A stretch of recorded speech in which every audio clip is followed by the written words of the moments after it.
I'd like to call to order the Leavenworth USD 453 monthly board meeting. The date is November 10th, 2025. The time is 6 p.m. Would you please stand for the Pledge of Allegiance? I pledge allegiance to the flag of the United States of America and to the republic for which it stands, one nation, under God, indivisible, with liberty and justice for all.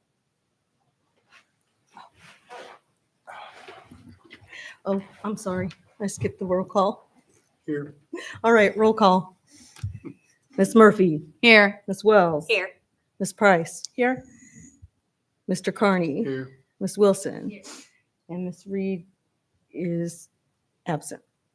So we've got, and I am present, so 6. Sorry, I skipped that. All right, Dr. Adams, would you like to proceed with the district mission statement? Yes, ma'am. Just a reminder to speak clearly into the microphone for our friends listening online. As to the mission statement, the mission of the Leavenworth Public Schools is to prepare every student for success in every classroom every day. Okay, and we'll go on to our Board of Education individual commitments. Ms. Murphy. I commit to facilitating the wonders and to ask more questions. Ms. Wells. I commit to not agreeing to push through ideas until they have gone through a discernment phase, earning a majority of support. I commit to sharing my wonder with more clarity and share my discernment by providing thoughtful feedback. Ms. Wilson. I commit to working on my wonders without letting it overtake my focus. Ms. Price. I commit to sharing ideas and, achieving results for positive change. And Mr. Carney. I commit to being open-minded and attentive to the ideas of others for the good of the whole and staying focused on the task at hand. Moving on to item 1.4, scheduled patron input. We do not have any scheduled patron input, correct? I'd like to make a motion to adopt the agenda. Second. All those in favor? Aye. 6-0. Moving on to the fun part, student and staff recognition. I would echo that. This is arguably my favorite part of the agenda. We've got 2 amazing educators that we would like to recognize tonight. I see some of their family has also joined them.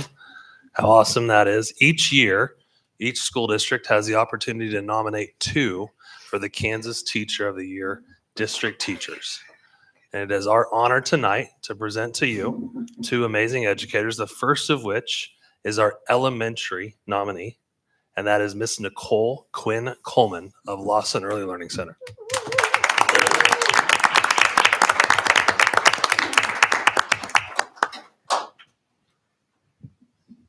So I get to read the official stuff.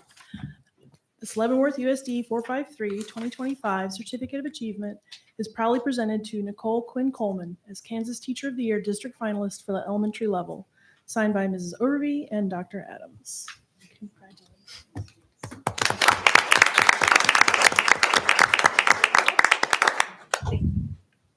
Congratulations.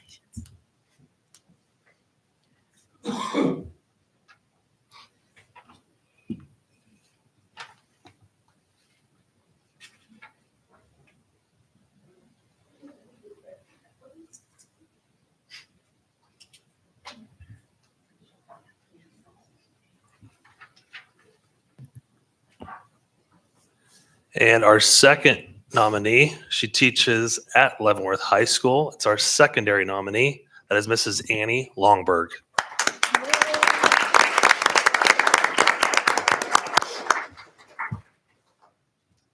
All right. Leavenworth USD 453 2025 Certificate of Achievement is proudly presented to Annie Longberg, Kansas Teacher of the Year and the district finalist for secondary level. Congratulations.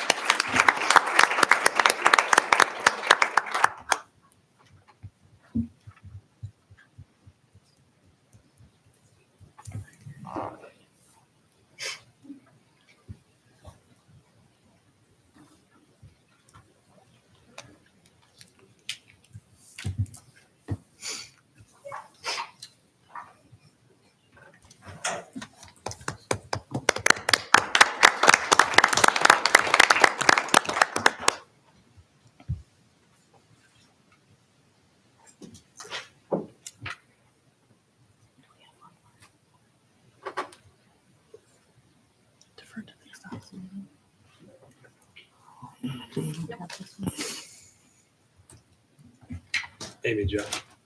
Amy Jo.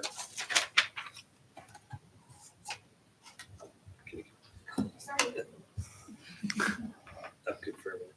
Are we doing horizons? Okay, that's what I thought. Yeah. Okay. That one got moved. I just wanted to verify. All right. So moving on to our legislative priority discussion. Tonight, I'd like to welcome our state representatives, Representative Proctor, Representative Johnson, and Representative Bueller, and our state senator, Senator Jeff Klemp. I appreciate you making the time to attend and listen to what some of our priorities might be and ask some questions and bend your ear a little bit. Do you want them to move up here? Gentlemen, I'll let you make your way there to that table. You're going to get nice and comfortable with each other. I do apologize. We're going to have you rotate the microphone.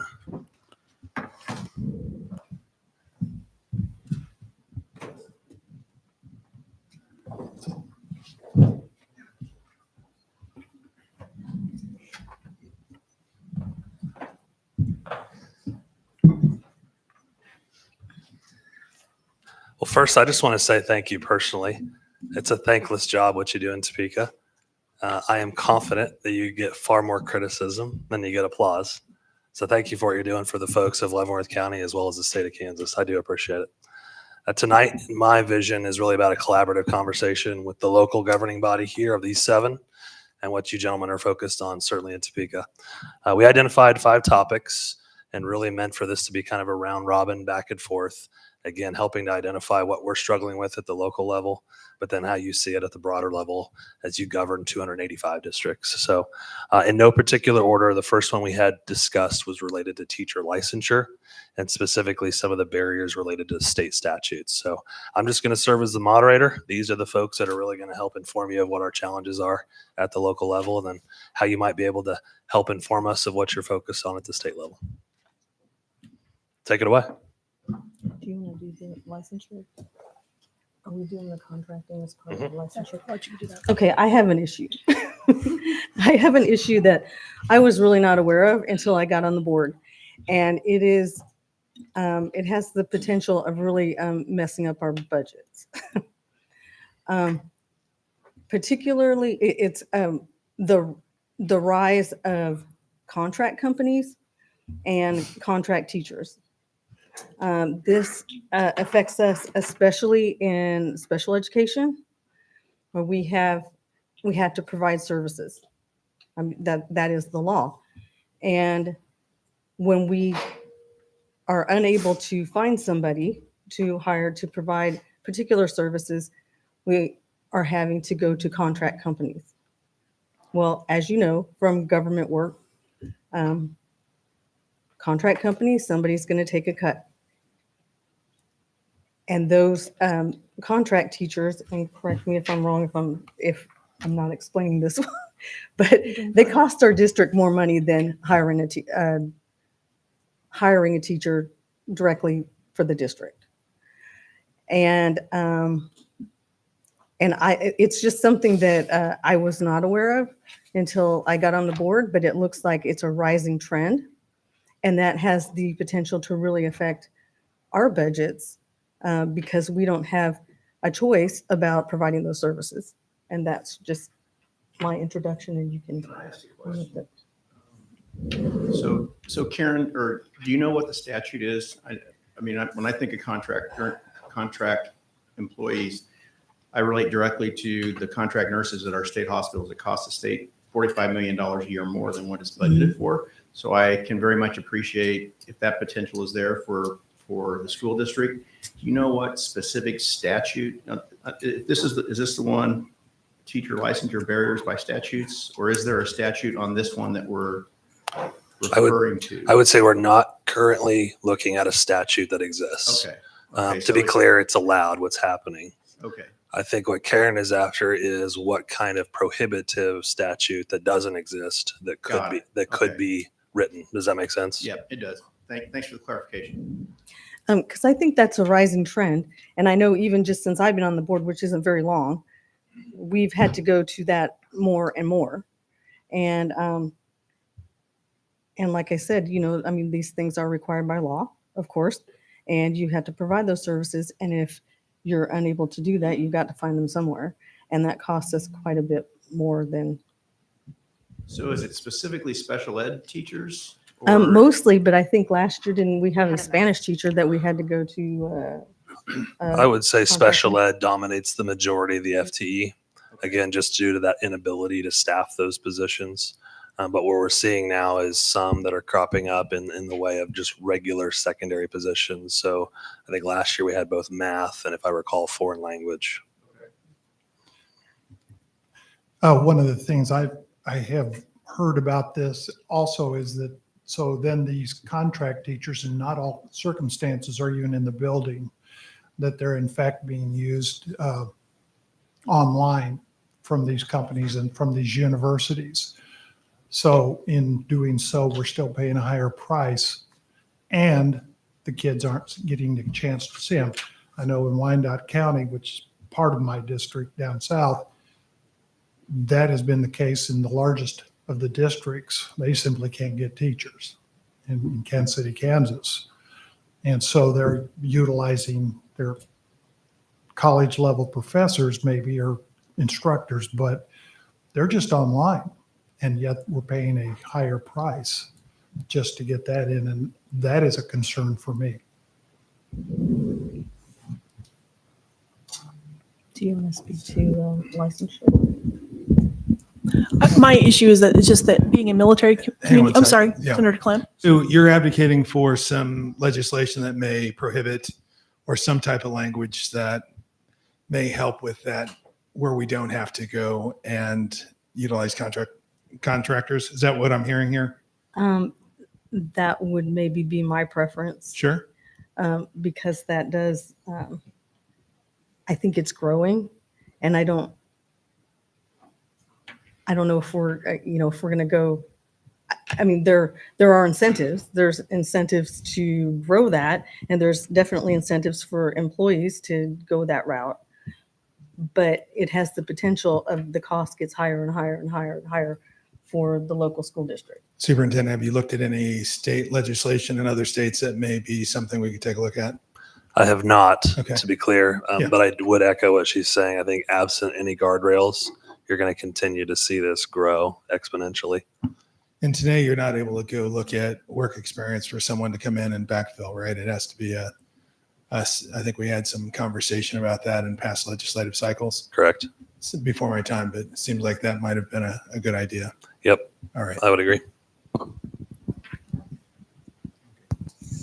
Mine was just going to be that we are a military community, and we do have a fair number of military spouses that come in that can teach, but don't teach because the Kansas licensing laws are somewhat prohibitive in the time it takes. And while Kansas has gotten a little quicker about granting licenses to teachers with certifications from other states, it's still a lengthy process. So it's really more of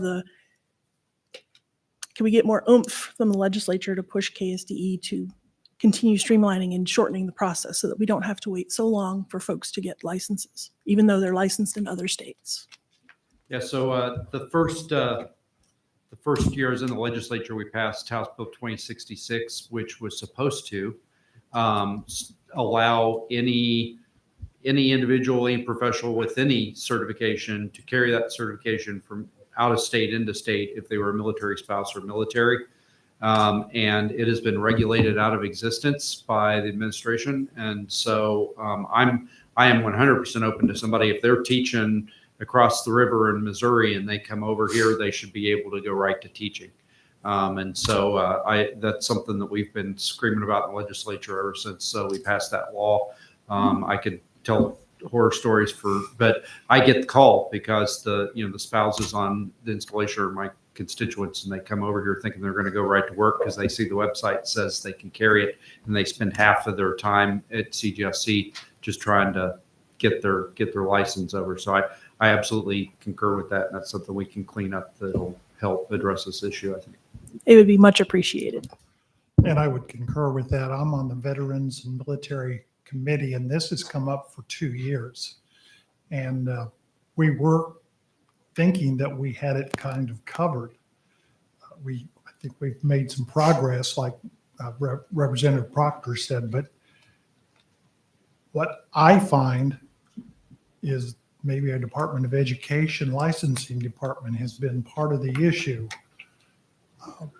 I'm a licensed teacher still, and I'm going through to keep my license in place. And it hasn't been easy. It's almost like we find at times too many layers. And it should not be there. I have a military family. They've moved into state. They should have been ready to walk in the door the next day and get started.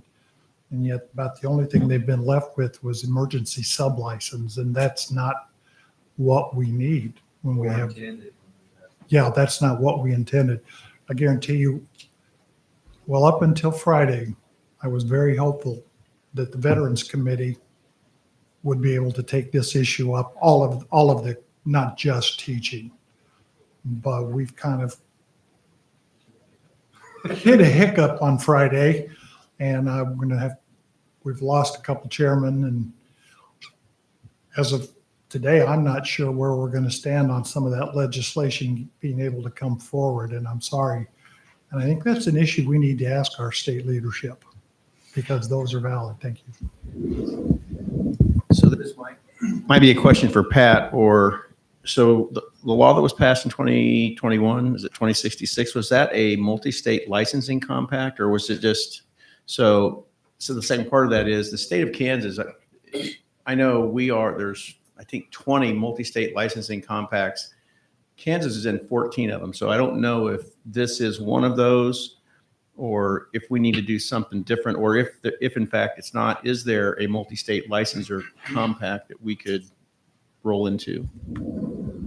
2066 was a bill that the now Majority Leader Croft sponsored, that I co-sponsored, and it was supposed to be exclusive to military spouses and military service members. And it didn't require reciprocity from the state that we were accepting a license from, specifically for that group, because it takes so long, and you don't want just a subset of states that an individual could come from. So it was just a blanket. If you are licensed in any state, you're military or spouse, and you come here, you're supposed to be able to go right to work. And at darn near every state agency has in some way circumvented or created additional hurdles that were not in the statute. So I get that. So is there a multi-state licensure compact for teachers only? Okay. So we've done that with physical therapists, dental hygienists, and a lot of it's because of the military.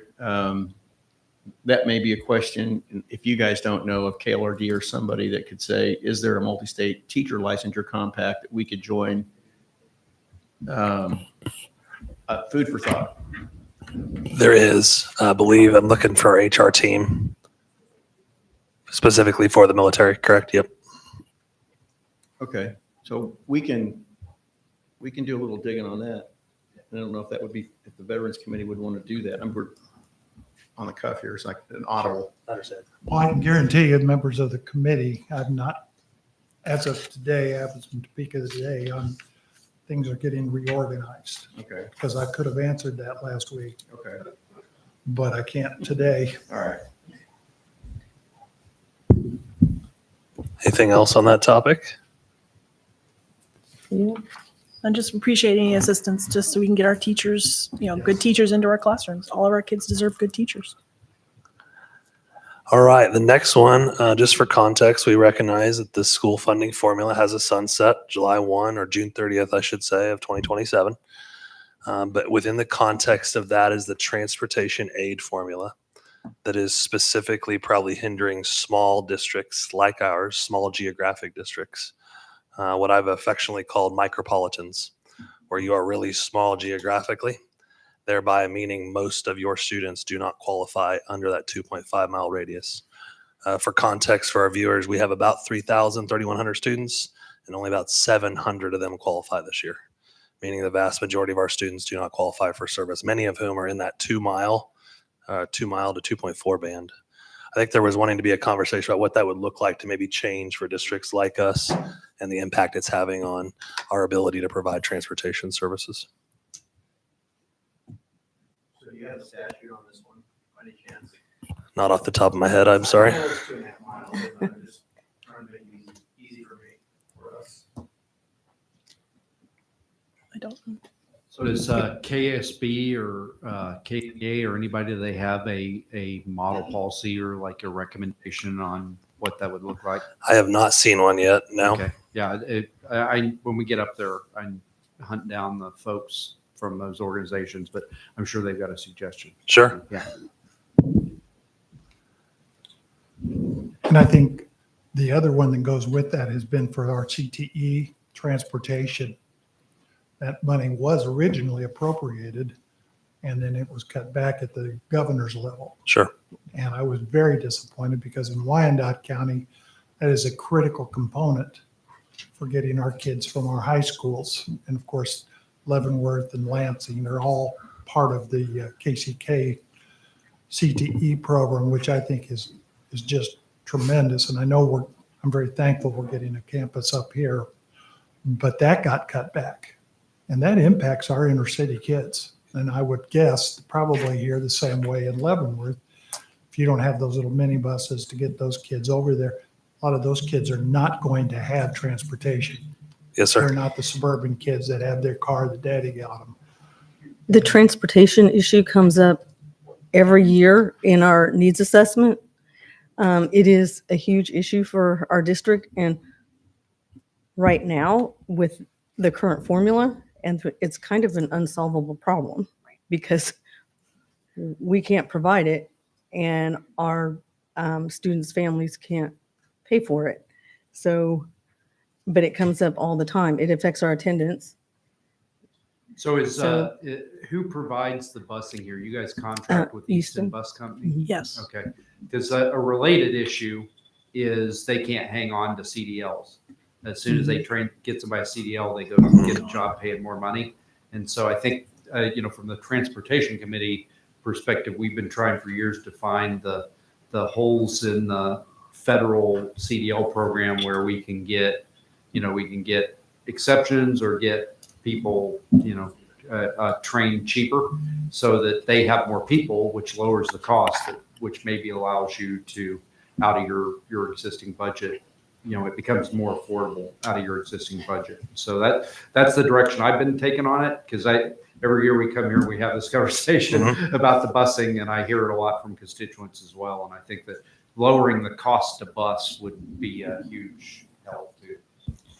And with that concept, I know in Lincoln, Nebraska, the school district there does provide their own training. And it begins, they work very diligently, and it's actually at one of the high schools there in Lincoln, at the new school. And I've met with them and talked about that. I'm wondering if we were able to get a consortium going between, because KCK's got this. Sure. All of these, they need the CDLs. Well, all summer they've been getting people their license up in Lincoln so that they'll have enough bus drivers. And maybe that's an idea, something that we can propose, much like we have driver's education. Yep. Get that training and bring it in and do those people. Dr. Adams, do we have the ability to know tonight, what's our eligibility and usage numbers? What amount of kids are currently eligible for what we do have? What amount are using it? I'm sure we could. Okay. Yeah, we'll try. I do have a statute for you. 72-5148 deals specifically with the transportation weighting formula. So is there a mileage that you've run data on to know what that number looks like? Yep. So what we're finding is the majority of our students are within the 1 mile to 2.4 band. And if you think about Leavenworth, and the district is 17 square miles, we're about a 4x4 area. We've got elementaries in 3 of those 4 corners. Where you live, generally speaking, determines where you go to elementary school. So a lot of the kids live in or near their elementary.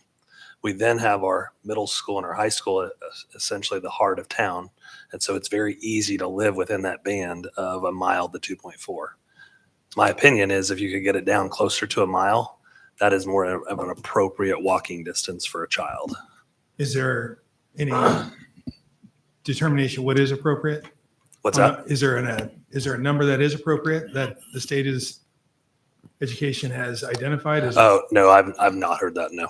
And you're also advocating for that change to go into the formula. So there's probably some type of a range, but closer to 1 mile is what you're advocating. Yep. For our district specifically, yeah. Well, it would be do you do district specifics? No, I mean, No, not Yeah. to make. if you were to adjust the formula, yeah, it would impact everyone. It would impact everyone. So, and running that fiscal note as well, you're fighting a budget as well as our state spends 10.5 and they bring in 10 billion. So we all have some challenges there, but it's interesting to know what that number is because I think there is at some point when they're ready to tackle that formula, it'll be a conversation. It won't probably happen this year. Sure. Yeah.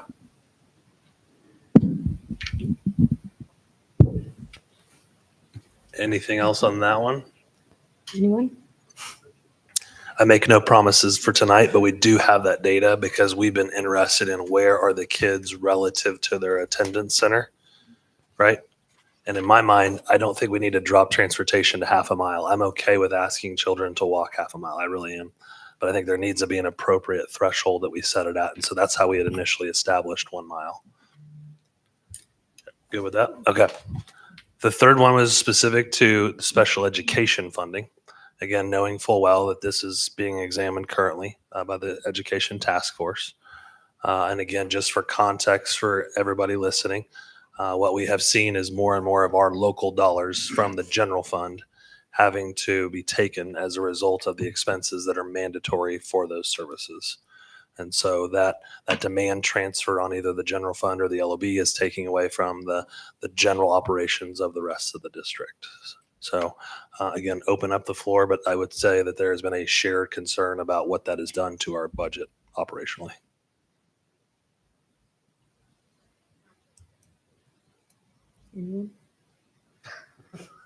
Well, I mean, Karen already touched on it, how we're having to spend more for special education services because of the contracting issues, not having somebody here in-house, but just having it funded the way that the rest of education should be funded. I don't know. Well, even with transportation for special ed, when they can't do the services here and we transport the kids, sometimes 30 minutes, sometimes 3 hours away to get their services. We're not reimbursed 100% on that. We do get a chunk of it back, but that's still when you're spending just maybe a far-fetched example, $1 million a child to do that. And then if you get 10 kids that have that chews up a chunk of budget. I guess our bigger issue there with SPED funding is that federal government does not reimburse at the rate they say they will. The state government does not reimburse at the rate they will.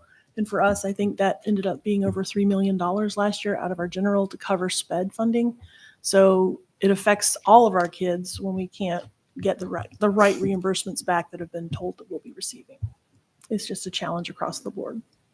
Now, we put in an additional $75 million last year for this last budget for special education, plus the state Supreme Court requires that we put in an additional $100 million every year into the education budget. And that it's now over 60% of the state budget is for education. And the other 40% has to cover everything else, including all the different human services that we have to provide. And so the federal government hasn't ponied up their part. I understand. And it's kind of frustrating because the governor says, we fully funded education. But you didn't fund SPED. But the formula she's using includes a huge federal contribution that we don't get every year. And so I'll just be realistic with you. There's no way that the state can cover what the federal government said they're going to do and doesn't do. It's just it would break the budget. Is there any way to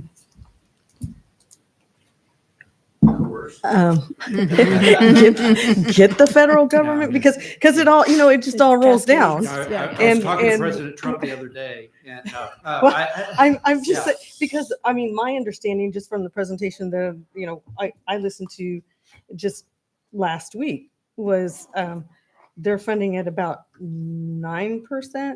Is that right? 9% of what they're, of the 40% that they're supposed to. Yeah. And so, I mean, I understand, I mean, you can't, the state's not getting it, and so the local's not getting it, but I mean, those are, we don't have choices about that. We're where the rubber hits the road, you know, and it's an issue. I think also with It's- that federal issue, is that many of the regulations that are affecting us here in Kansas from the federal level are what is really expensive in special education. Some of the requirements, reporting requirements that we have to take care of. And then they don't give us the money for what their regulations are. And in many ways, it's over regulated. The people here in Kansas have a better idea of what we need for our special ed kids than they do in Washington. I think maybe that's being addressed, but that's a problem for me because as a teacher, I received, because I taught social studies, I would mainline a number of students in certain courses, and I'd have 15 or 16 kids in my mainline class, and I still had the same regulatory requirements for IEPs and meetings and signing off on computers. And it was taking up my time from my regular classes. And that came from the Federal Department of Education. And so I think that's been an issue. Anyone else? Anyone? Was that the end of our questions? I've got two We more have topics. Two more topics. Yeah, just two. The fourth one we had identified, and it's again maybe specific to Leavenworth and some others that are being challenged with some of these staffing challenges, is related to Medicaid funding for certain positions within our district, and some of the restrictions and prohibitions that have been in existence that are not allowing us to reap back that revenue to pay for some of those positions. I've got our director of special ed that can talk specifically about this if you have questions. Representative Bueller, I do not have a statute for you, but I can get that for you tomorrow. But I think we had discussed this with Representative Proctor. You were here last year. There are certain positions that will essentially be able to be reimbursed almost 100%, but because of some of those restrictions cannot be currently. We have reason to believe these are good men and women doing good work in our schools. What can we do about changing some of that policy language is essentially the question. Does that make sense? Anything you all want to add? Not offhand. Okay. Questions from you all? I'd love to hear the expanded explanation. Sure. Dr. Varvel, please and thank you. Good afternoon. So for example, we employ speech language pathologists and assistants. And so in order to be an SLPA, you have to have a bachelor's degree. And so while that individual cannot evaluate a student, they cannot qualify a student for special ed, they cannot write the IEP, they can provide special education services under the supervision of a master's level speech language pathologist. But when we hire an SLP at an elevated rate, because they do have a bachelor's degree and they are a qualified individual, our reimbursement for them is the same as a paraprofessional who may have a high school diploma. And so that's really frustrating because we can, and we cannot do Medicaid billing for services provided by your SLPA. So those are some of the services that we want to look at expanding and getting included under Medicaid billing, as well as looking at additional reimbursement rates through the state for those individuals who are really a qualified individual. Does that help? Yep. Thanks. So do you know the billing code by any chance? I don't have it on me, I can find it, but I do not have it on me at the moment. I guarantee this is also a problem in foster care and in dealing with those children. Spent the day up in Topeka with a special meeting, looking at a lot of these problems. And on the Medicaid issue, they're trying to get the emergency care and treatment for their or foster care children in need of care, that type of thing. And they're having the same billing process problems. So that is not just for your schools. And I think that, I know in the child welfare worker, they'd be looking at that on the it was talked about today. So thank you. Absolutely. Anyone else? All right, I thought I'd end it with a fun one. Property tax relief concepts. Knowing full well that with your property taxes, we probably represent about 50% of that bill for most constituents. Knowing full well that is what's funding the majority of the finance formula, and knowing full well that people's assessed valuation of their homes are not going down, they're only going up. The proverbial squeeze is, of course, how do we make all ends meet, while at the same time ensuring that we can deliver quality services on our end. So wanted to open the door for what is hopefully a robust yet collaborative conversation about what would maybe be a solution that helps everybody. The door is open. I'm not sure if the door helps everyone, but I do think there's a strategy I think there's a couple things at play. There's a need for a cap. There's at the state level. And I do think that is being discussed, and it'll be a part of a conversation. But there's a broader conversation. It also says there's a need for the appraisal process to be looked at again. It's how it goes about what it does creates inconsistencies that create frustrations that show significant increases that create a lot of pain for our folks. At the local level, there continues to be a conversation around, is there a story that says if you go above revenue neutral, should you have to have a supermajority? If you go above revenue neutral, should there be an option for the folks to take it to a vote? Something that truly gives the decision tree to the people, which is why we're all here and doing what we're doing. So I think anytime you take it to the basic core of what we're talking about on an election, hopefully we get more than 16%, which is what we had show up in the recent election, right? So I do think that there's a whole conversation around what does that entire solution look like, and there's a few steps in that. I sit on tax, so I get to be a part of those conversations, and there's a lot of heated debates around how do you do that, because the whole thing is around local control. We all believe in it. We want to keep it where it should be, which is a local control, and potentially tweaking something that allows it to take it even further, which is to the people, which is, I think, even a stronger decision. So that's probably what's going to be looked at this year. There's a lot of pressure on folks that may not have taken a strong look at providing a cap or some other solutions that allow us to make some adjustments. I think that pressure probably creates more pressure here, potentially. I'm not. But it does allow you to run the budget how you see it.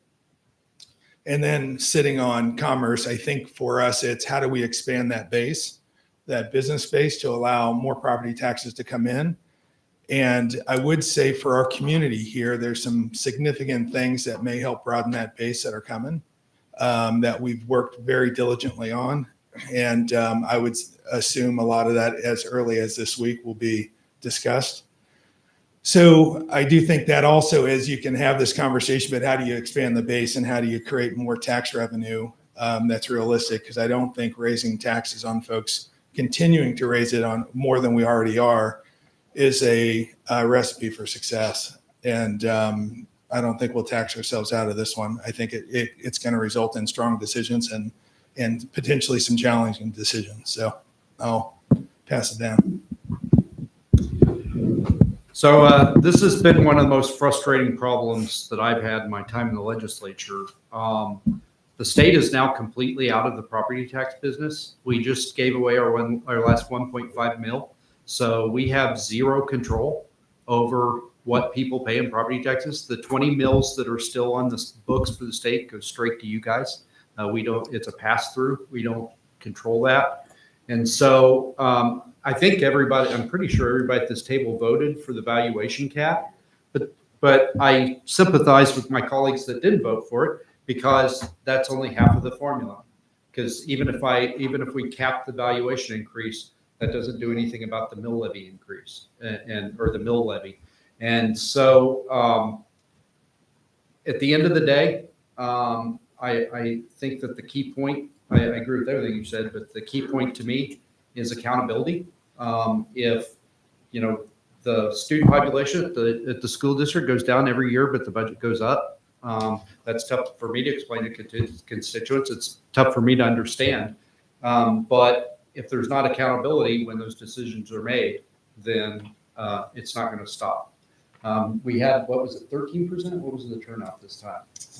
Yeah, 16 in the teens. It's consistently 9 to 19% turnout in these local elections. And so I'm chair of the elections committee. What I'm going to work on this year is moving all the elections to the even year so we can get more participation. And, I've talked to a lot of clerks around the state about it, and they love the idea because they have to do half as many elections. Yeah, the ballot's longer. The thing I hear as well, ballot fatigue, is they go down the ballot, they won't vote. Well, even if only a third of the people in an even year vote, we will have doubled turnout in our local elections. If I've knocked doors for several people here on the board, and you go to the doors and you talk to people, and then they don't go out and vote. And then when I knock doors for my own election, they're like, "Why won't you fix property taxes?" And I'm looking at the voter roll. I know you didn't vote last time. And so if we don't hold people accountable for raising our taxes, we're never going to lower our taxes. Here's a different concept because I was approached at the county level about the possibility of an earnings tax. And I'm just putting that out there. This also comes from Wyandotte County, who would like to see, they feel that so many people come in and take their money out and then go back to Johnson County or wherever because of our issue with such a low, so much government owns land here in Leavenworth, you're not getting it. Federal government's here and the state and all that. What would you think? I'm not for it or against it, but I am considering if that's what we need to do as one of the solutions. Right? Is there any comments out of that? But Commissioner Reed, any thoughts on where the county is? Right?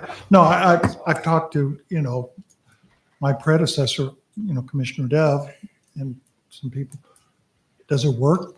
Is it not a good solution? What do you know? Well, I've heard the debate, especially from Commissioner Culbertson, that the state, has more than one leg to stand on, and the local governments aren't given that opportunity. I think it's an interesting conversation. I think that would go over a lot better than an additional sales tax or something like that. So I know when we were discussing those matters, I got some pushback, especially from downtown Leavenworth business owners, because they feel like it's so difficult to pull in people to shop as it is. So if we add some kind of tax on people coming in, they're like, that'll make it even more hard, So I think it would be.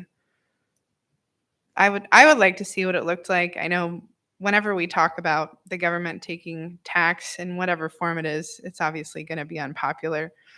But I think if we only have property tax and we're maxed out on property tax, and expenses are going to continue to go up across the board with what we're paying for, whether at the school district level or the county level or whatever it is, where do we go to try and level that out? So, Well, I'm not sure if I'm like you, I'm not sure. Is that the right thing for us? Is it detrimental? But I do think we need to explore it publicly so that everybody has a chance to weigh in. And I would welcome that opportunity to at least bring it out. Let's talk about it. Thank you. So I'm going to maybe expand this topic a little bit. I think it was back in August. I was at an interim committee meeting that we were working on, of all things, contract nursing costs in our state hospitals and the shortage of nurses in the state in general. And one of the speakers at the committee meeting, it's from KU, had something to do with the School of Nursing, but they were looking at the number of graduates in this state. And this is her statement that shocked me a little bit. She came out and said, the number of high school graduates in this state has peaked and will never be any higher than it is today. So conversely, in my committee work, I see the growing segment of the population that this state must deal with, and it's the elder side. So the numbers of Kansans who will be in their 60s, 70s, 80s by the year 2030, 2040, 2050 if you take a longer term view for the state, we need to take a look how we're going to take care of those Kansas and the tax dollars that we have to use that. So conversely, my thought is to schools that have declining membership, when you see, if you're to take a 5-year look, and I think Karen, you said you do a needs assessment, but if you were predicting a needs assessment that went 5 or 6 years out, if you knew what what the number of students you has, how do you manage that? What do you need for schools? What do you need for administrators? I see Judy smiling over here. I'm not trying to put any words in your mouth, but it's a different picture than it is today. So I appreciate the fact that there's a short-term look that you have to have to this problem, just to keep the doors open, the lights on, and to teach kids. But we'd be fooling ourselves as a state not to recognize that there's another problem that is out there growing. For students, it may be that the fact that the number of high school graduates in this state is going to continue to decline. And we have to budget and spend for that shrinking number, while at the same time we have to figure out a way to take care of the older adults and older citizens in this state. So, I guess my thought would be, if your needs assessment isn't, hey, what does it look like in 5 years from now? How many kids do we have? How many buildings do we need? We need to be taking a look at that, because I got to tell you, when I sit in that committee meeting back in August, it shocked me. Thinking about the potential for hiring, for getting college ready students into a nursing pipeline, or pick any pipeline, because it's going to be the same challenge. So anyway, just a thought. Not necessarily answers the question on what we do today, but it's something that's going to be We've very been real. thinking it. So I'll add on to what Representative Johnson mentioned. There is an appetite to explore a 1% or a cent. I think it's more about how do you reduce the 20 mils on the state level down to 10, and you can do that through some type of a process. I think when you get into the local level, we worry about Wyandotte County being a good example, and I represent them as well. You give them the avenue for an additional 1 cent, and they've historically shown they're just going to take that plus the mills, and nothing really ever gets impacted. I don't see that as what's happening here, but I do think when you broaden that base and you add in consumption, you do open a conversation up to, it affects those that have less, more, or disproportionately. So you get to have that whole conversation. So your points were also well made about the downtown district. I think there's a lot to think through there. We will be exploring that on the tax side and on the Senate side. So it is a good question. We sat through some hearings last year. We had a very strong county commissioner who had a strong opinion, which was Commissioner Culbertson. And then we also had the mayor of Wyandotte County came in and sat as well, so of the UG. And I do think that historically, we don't make decisions that are one-offs for folks, but we do have 5 or 6 districts that counties that seem to be a little more challenged than others about the amount of federal government property that we have. But I do think there's some good information that may come out on that as well to help tell that story. So it's just a little more color for you. Yeah, and I'll just, not globally across the state, but here in Leavenworth, I'd be very skeptical of how much a 1% earnings tax would really help the school district, because Fort Leavenworth isn't in the school district, and those are the highest paid people in the county, probably, or in that population. You do have the VA hospital, so you'll have some professionals there, but I'd be concerned that it might just make them go to another hospital to work, and then we don't have the medical professionals. And then you've got the prison but that's not a really large population of people. Everything else all the other income generating professions in this school district are service industry. And so you're taxing, servers at restaurants and people who work in retail to pay, that are already paying to fund the schools. I want to go back. I want to put a finer point on what Representative Beeler said, which is, when we had a dramatic decrease in the number of students, the headline in the paper was $5 million shortfall in revenue, not we have to pay for 300 less students. And so it's like, how do we make up and maintain the same budget? Not, okay, we have 300 less students. How can we scale back to the lower population of students? And I know that's painful. You're talking about people that you work with, people that you know. Golly, if we have less students every year and we have the exact same number of school buildings, the exact same number of teachers and administrators, they're getting, they're getting a lot of personal attention.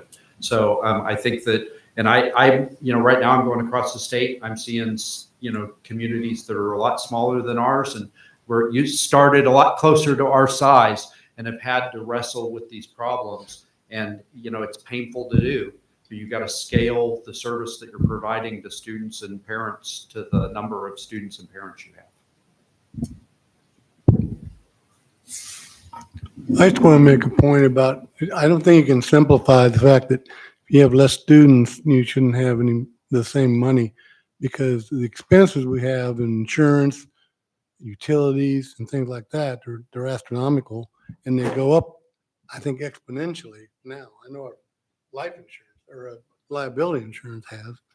So that's too simple an equation. The other thing is we can't compete with the bigger schools in Kansas City because of the money they get from their local option budget, $100, $200 million sometimes. And it's, it's just can't be simplified like that, I don't think. I mean, our budgets, when we talk about whether we're properly funding education or not, and all of the lobbyists come up and all the folks come up with with placards to Topeka, they talk about the number of dollars per student that we're spending compared to the surrounding states. And so I think on some level, if you've got, if you go from 30 kids in a classroom to 20 or 18 kids per classroom, it's probably time to start thinking about maybe needing less classrooms. I'm sorry. Yeah, that's what I was going to say. You can work to combine some schools. Yeah, That's going to boil out. If you combine classrooms, you have fewer schools and fewer buildings and less insurance and less electricity and less water and all the things that cost to support the infrastructure. And unfortunately, that means less teachers and less administrators, which are the biggest piece of a budget is those salaries and those benefits. I didn't see it on the agenda, so I didn't know if we could give them time to provide feedback before they go, or if they have anything for us. I think it's a discussion. Right, Okay. it's just back and forth. But I do have one thing, though. I do appreciate each one of you being here tonight, and I would like for each one of you to take out your phones and mark your calendar for January, because that's going to be Literacy Day at the Capitol. And while a lot of people think in the short term that literacy is just an academic thing, literacy for Kansas is going to be an economic imperative, because if we can't train our workforce, we can't bring industry and business to Kansas. And so taking that long look, I would love for each one of you to come and be there as we do Literacy Day at the Capitol on the 20th of January. I will see you there. And Mr. Zach, I just saw you. That invite includes you too. I did have a question when you were talking about doing earnings tax and stuff.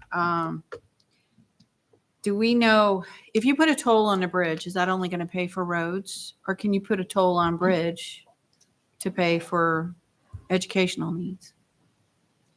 I don't know. Got to get a bridge first. I think it's a good question. I think a toll on a bridge is driven by KDOT as they handle the funding on those Okay, that's kind of what I things. thought. Yeah. So I think we would be limited to what we can do there. Coming from a family that constantly talks about the toll, I've been inundated with a toll bridge for like 15 years, or maybe longer than that. Oh, those bills get high. Yeah. So it was, but that being said, I don't think it's a bad idea. It would be, if we have a better kind of tax climate in the state of Kansas, I think you will see less of the coming off the base and heading east. And I think that is about it. They're making a pocketbook decision. And I think the more we can start to impact that, and I think we will continue to improve on that side of the business to have more folks that choose not to go that route. So I don't know if the constant decline is going to be that consistent with in your world here, but it's worth going through the exercise of another, what's it look like in 5 years? Because I think you have to plan for that. But I do think that our motivations are to stem that. Yours are as well. What can we do to create an environment that keeps folks here? And I do think we're all motivated on the same topics there. Just for your own edification, I sit on, at the Senate, I sit on taxation, I sit on commerce, I sit on transportation, and I sit on the budget. So we're well represented in the Senate for District 5, which is Leavenworth. So I get to see some things that are impactful, and we have wonderful folks that are taking on the helm of education. And having Representative Johnson here tonight with his background, it's nice to have him a part of the conversation. So just seeing a little FYI on what I do, and keeping me in my lane is probably a good thing, but I really enjoy being here and being a part of that. Yeah. I agree with everything that Representative Bueller said. I don't mean this as his disagreement, but I don't think that kind of the straight line trajectory is necessarily destiny, and I want to change that destiny. We've done a lot of stuff up in Topeka to try to incentivize business and incentivize more people to live in areas that are off of I-70, off the beaten track. And it's sort of frustrating because, you work for years and years to get an incentive in place, and then everybody comes out with torches and pitchforks to try to stop it. I don't know how much any of you were watching what was going on in Lansing with the development in Delaware, and then there's another development behind Walmart, I think. And the one behind Walmart ended up going in, I think it was a little bit less. But that getting more rooftops and getting more humans here would solve a lot of our problems.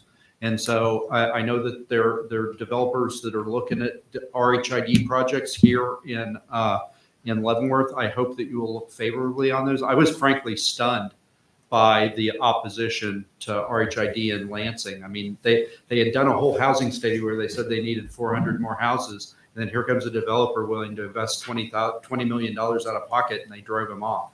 I mean, it confounds me.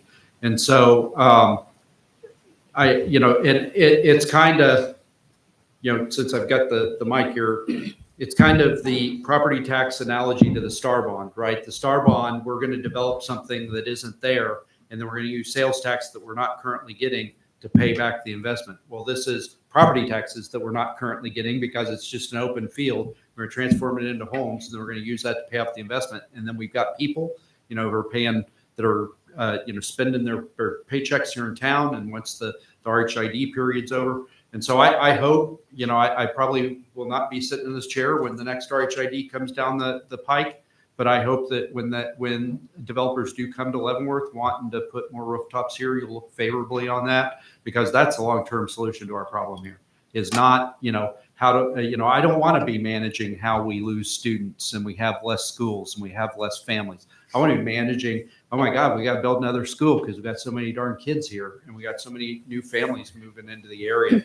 That's our long-term solution. That lifts everything. That doesn't just lift the school district, that lifts the businesses, lifts everything. So, as I finish out my last year in the legislature, I hope that everybody will, when that does come down the pike, everybody will look favorably on that, because I don't think it's a red or a blue issue. I think it's what's best for Leavenworth and what's best for the future of the school district in this town.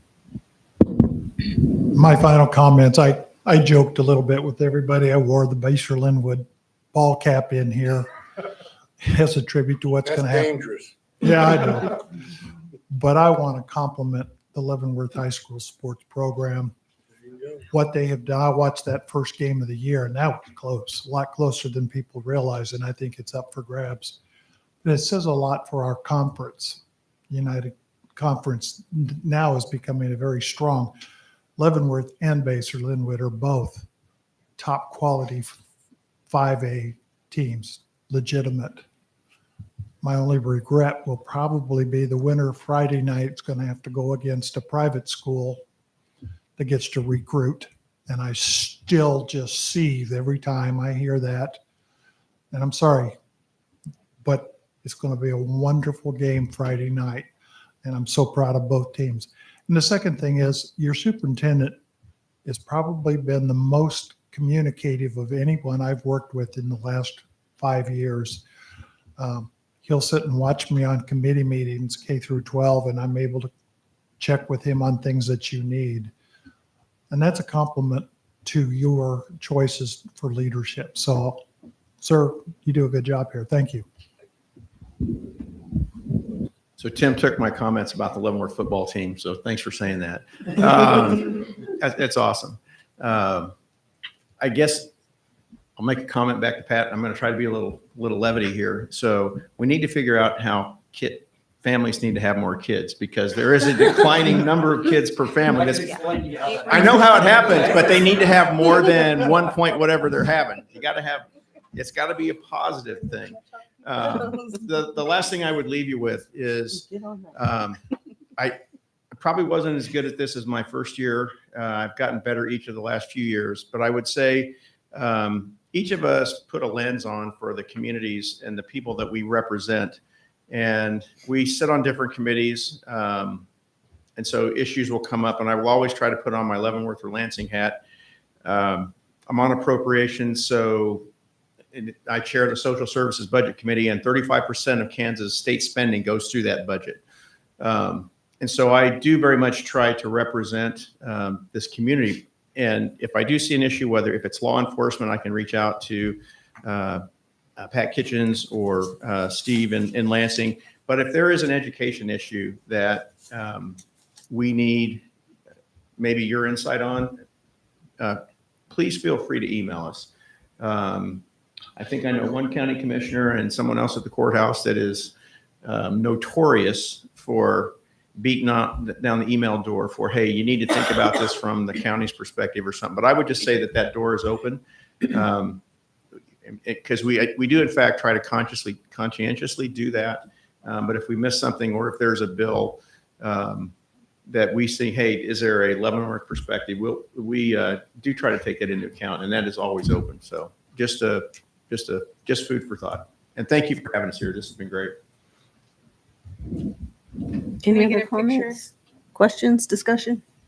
Can we get a picture with the board and the representatives? Sure. Let's do it. You want to do it over by the LV?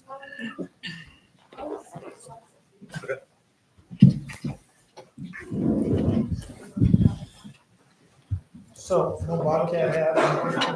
Who? What? Hey, my grandson's a quarterback for Leavenworth. So, yeah. Yeah. You know what? He wants to be an entrepreneur. He doesn't want to go to college. Really? He doesn't want. He's got his own business right now. Oh, I don't know. The room? Hang on, you got a wide angle? I'm going as fast as I go. If somebody has to leave.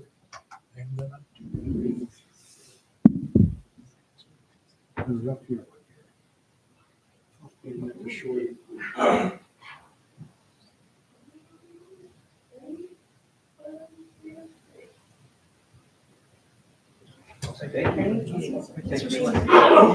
Glad are you at? How are you?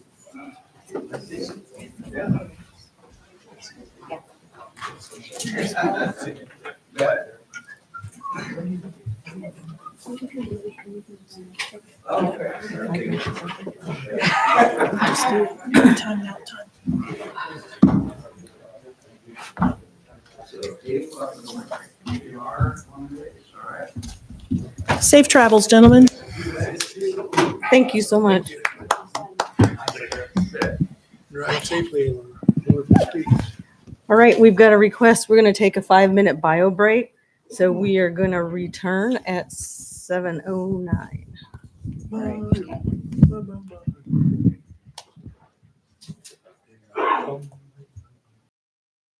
We're back in session. Moving on to item number 4, our chart wheels update. Very good. Take it away. Welcome, and thank you for the opportunity to present our Chartwell's Business Review. Okay, since we presented last time in April, we've had some changes to the team. I'm Sandy Curran, Director of Food and Nutrition, and I've been at Leavenworth for 10 months. One of our initiatives that we presented in the spring in order to run all the programs was to hire a chef. We welcomed Matt Peak in September to our team.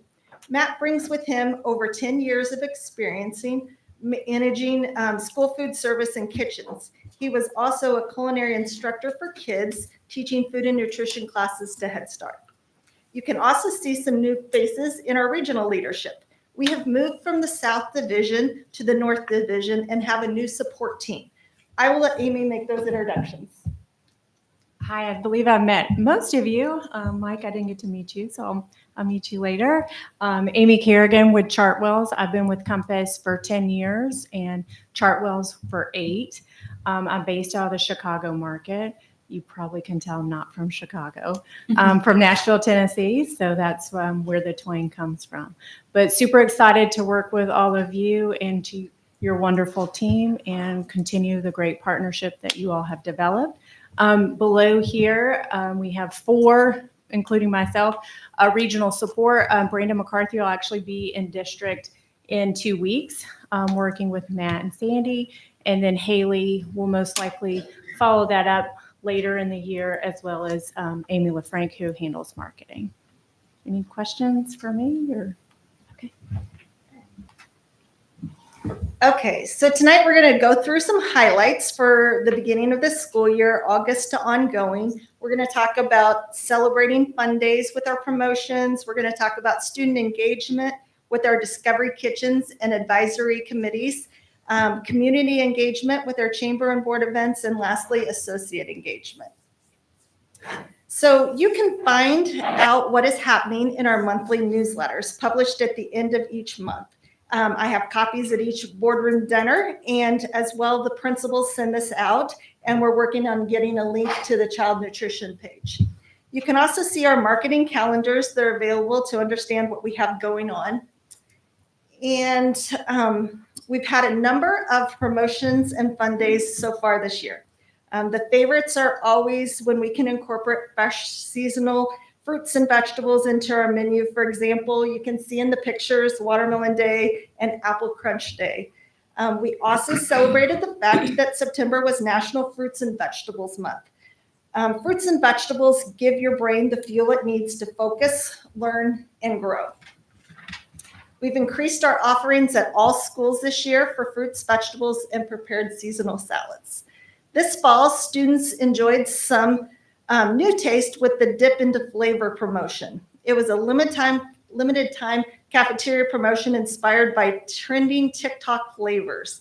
And so featuring craveable student approved dips like honey buffalo, Korean barbecue, chimichurri ranch. And so we featured some of these at the board meeting last month that you got to try. Our next promotion that you had the opportunity to sample tonight or even just smell was Chili Days Warm Bellies. Get your fill, beat the chill. So we're going to be running this in November and December. The days are getting colder, so we're going to highlight the warm, robust flavors of chili and other spicy flavors that the younger generations have a strong connection with. We're featuring chili and cinnamon rolls, chili hot dogs, chili baked potatoes, and chili Frito pie. So some of the other promotions that you can see on the pictures and in our newsletters are Lucky Tray Day, Halloween, Taco Tuesday, Waffle Wednesday, Pizza, and Freezy Fridays. So Discovery Kitchen. We ran our first Discovery Kitchen, the theme for the month in September, focused on teaching students how to fuel their bodies with nutritious foods through FIT. From competitive athletes working to achieve peak performance to any student looking to power through their active day, our nutritional education program will show students how eating the right foods can help them perform at their best and stay ahead of the game. Chef Matt demonstrated how to make power-packed protein energy bites, which we also served at the last board meeting. So you got to try those. Students received the recipe, a fun activity sheet, and tips on eating well and staying active. And you can see how much fun. We've got a few thumbs up in the pictures, and that's how we know we did a good job. We are just wrapping up from launching a survey. Your opinion equals better meals. At Chartwells K-12, our mission is to ensure that kids leave the cafeteria happier and healthier than when they came in. To support this mission, we launched School Meals Report Card, a nationwide initiative designed to gather valuable feedback and insights from the people who matter most, the students, their parents, and families, and school staff. The school meals report card survey will provide valuable insights into satisfaction and preferences at both local and the national level. This feedback will enable us to make some meaningful improvements to our meal program, ensuring that we better meet the needs of the Leavenworth community and ultimately enhancing the K-12 school meal programs nationwide. This year, we're also initiating quarterly principal scorecards to get feedback and understand issues so we can address them right away. The first round of scorecards are coming back. Principal communication and feedback is very important to the success of our program. Our first advisory committee was held at Anthony Elementary. Students were asked questions as to why they do or do not eat school lunch and breakfast, what they like and don't like, and they even gave helpful suggestions for menu promotions that we ran through October and November. They helped to plan our World Series event and suggested potatoes for the potato possibility menus since October was potato month. The winners were mashed potatoes and tater tots, but there was also interest in the baked potatoes, which we will feature with our chili promotion.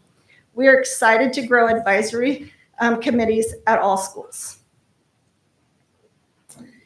We've been excited to partner with the district in the Chamber Education Breakfast Series to promote Leavenworth schools and showcase our breakfast options. The events were fun, well-attended, and a few brave guests even used the cafeteria trays. We featured some of our student breakfast favorites, breakfast sandwiches, breakfast tacos, and pancakes. We've also been excited to showcase some of our new features running in the cafeteria at boardroom dinners each month. We appreciate our partnership with the district. Our fresh fruit vegetable grant is back up and going this year with the addition of 2 more schools. We have $118,000 to set apart in this grant to give fresh fruit and vegetable snacks. The Fresh Fruit and Vegetable Program is a federally assisted program providing free fresh fruit and vegetables to children at eligible elementary schools during the school day. The goal of FFVP is to introduce children to fresh fruits and vegetables, to include new and different varieties, and to increase their overall acceptance and consumption of fresh, unprocessed produce among children.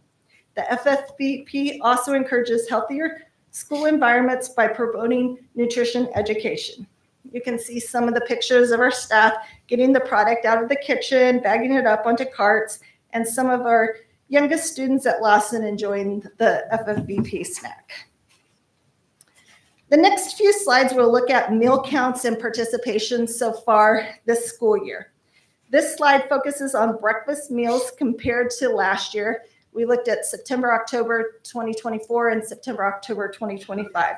We are trending up 2% with breakfast served, as you can see the breakdown of the schools. Richard Warren Intermediate has an increase of 10% in breakfast, which is the highest increase. So for lunch counts, we're trending down about 2.7% from last year due to the decline in enrollment in the schools. However, if you look at participation, even with the decline in enrollment, we see a 22% more are participating in breakfast and 15% more are participating in lunch. Participation looks at the meals counts with the current enrollment. This slide shows breakfast participation at the school currently. I'm sorry, clicked too fast. Anthony is at the lead with 57% participating in breakfast, where we have set up another register in order to assist with the speed. And LHS is at 17%, where we have started a second chance breakfast between first and second hours to capture a few more students to see if they're able to take part in the free breakfast program. Lunch participation went up 15% from last October, and here's where participation numbers are sitting. Hopefully we can continue to see increases throughout the year. The high school has also seen an increase in a la carte participation with the addition of hot entrees, new a la carte offerings, and a coffee with increase of 16% over last year. So this is breakfast daily participation where we're at in all the schools and the breakdown. And that's lunch daily participation. Okay, so looking ahead, we want to continue to increase participation with new menu items, promotions, and fun days. November, we'll be having our Thanksgiving dinner as well as other promotions. More participation helps to fund the child nutrition, and we want to continue to manage our costs and minimize waste. We're looking forward to getting the results in from our survey and our principals and making a plan to implement that feedback to help grow programs. We're looking to continue to build a strong team. Running our programs can only be accomplished by having staff in place. We continue to hire and train and are working on recognition programs for our staff. Advisory committees at each school so we can understand what we would encourage kids to eat, what would encourage kids to participate and eat in the cafeteria daily and incorporate what we can. Regional support. Our new region has some new and exciting ideas to incorporate. We're by attending calls for station standards, visits from the district chef, and additional training. Incorporating more Chartwell's programs like the Student Choice, Global Eats, Discovery Kitchen, and Culinary Throwdown. And lastly, to present again at our quarterly business review with the board again in April. Thank you. Are there any questions? Yeah, I think if I had asked you this question before, just say, shut up. But I went to a ball game this year to one of our competitors in the conference, and Chartwell was running the concession stand. So are you familiar with that at all? And do you know if Chartwell's does concession stands? So how do you operate that? You get a percentage, or you just do the whole thing? And it really depends on the district, Okay. And we come up with a financial, mutually beneficial agreement to do that. What we typically find is it's cost prohibitive for us to do it, to staff it, to maintain it.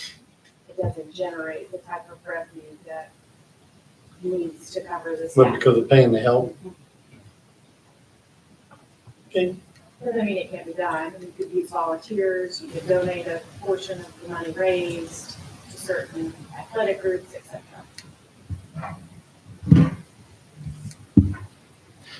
Thanks, Sandy. Thank you. Thank you. Are you finding your equipment is still adequate in each of the schools to do what you need to do to feed them? We are. There are a few things that we went through, Beth, and updated. At Lawson, we just got a new steamer because they just had the oven, and so we're able to purchase that. And yeah, so anytime we need anything, we have a good partnership with Beth, and we present it and get quotes and do that process. So I was far just making sure you had what you need, Yeah, or if we get needed you- to do something to fix it. Yeah. Thank Very you. good. Thank you. Anything else? All right, thank you. All right, moving on to item number 5, executive session for non-elected personnel. All right, Madam President, I move we go into executive session to discuss non-elected personnel pursuant to the exception under the Kansas Open Meeting Act, or COMA, in order to protect the privacy interests of the individuals to be discussed, and then return into open session in this room at 7:34. The board will invite Dr. Adams, Amy Sloan, Amy Jo Troyer, and Board Attorney Robert Hingula. Second. All in favor? Aye. 7-0. Okay.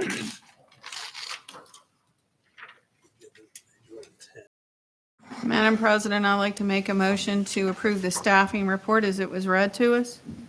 Second. All those in favor? Aye. 7-0. Okay. Okay, moving on to item number 6, the adoption of the consent agenda.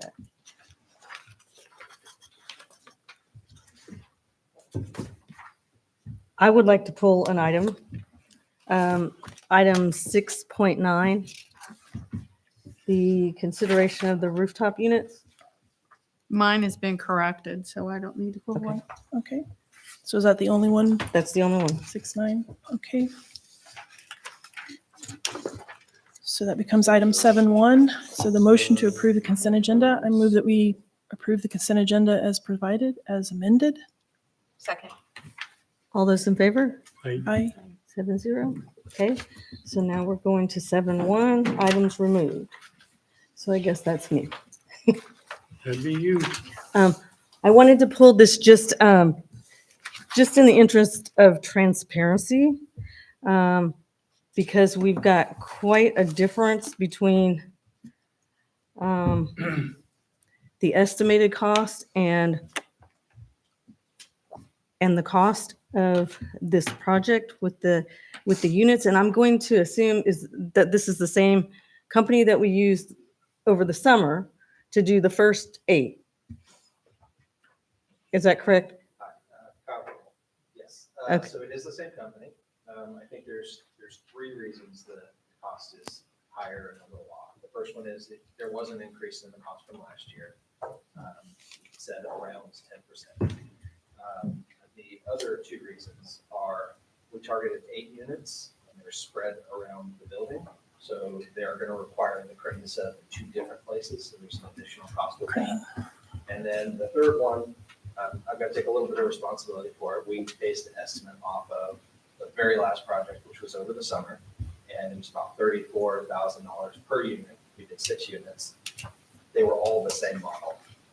And out of these 8, there's 4 different models, and there's different size classrooms, different size RTUs. For instance, the music room, staff lounge. So they're not all the same? They're not all the same model. Okay. So there are some bigger rooms with bigger models included, which drove the cost up a little bit. It's not quite an apples to apples comparison. A little bit of a learning lesson on planning that, but all the models last year were the same model. This year, Okay, so they're different models. they're a little bit different. Okay. I will say that it is using the Green Bush Purchasing Cooperative, which ensures the lowest contract price we can have on it. We would still recommend that the 8, I think the cost will continue to go up likely every year. And we're trying to have a pretty aggressive replacement schedule. That, I think that accounts largely for the cost, and some of them are larger. Okay, and I noticed that they put kind of a disclaimer on here that the taxes are not included, and also the note about price adjustments based on possible tariff changes. Is there like a high limit that if this got over, we would say that's, I mean, do you have like a number? Because we're $73,000 Is it gonna go higher? over what you were expecting to pay. I know this was like part of our budget. So this was a known project. We were going to go ahead with this. So that was already factored in, but we're quite a bit over. Is there like a high mark where we had to re-examine, rebid, pull the plug? That's my concern because we're quite a bit For over. the tariffs, I think they're always going to put a disclaimer in there if they were to jump like significantly, 100% or something like that. For the taxes, I mean, we shouldn't have taxes. Nonprofit. Nonprofits. They just have that on there that their taxes is not included in this cost. We could do fewer units or different units or different school. I think we're gonna run into the same problem from year to year. Well, the cost it's not going to go down. No, and whether we do them at David Brewer, we do it at Anthony, we do it at high school, we have 16-year-old units everywhere. It's just a matter of trying to pick the right ones. I will say that the units we picked at Anthony and David Brewer that are 16 years old, that particular model, that was the classroom model, the control boards on them were obsolete. You can't even get it anymore. So if that was to break, we would have to Replace it. put a new control board on and have them reprogrammed, and that's $10,000 for a unit that's 16 years old. yeah.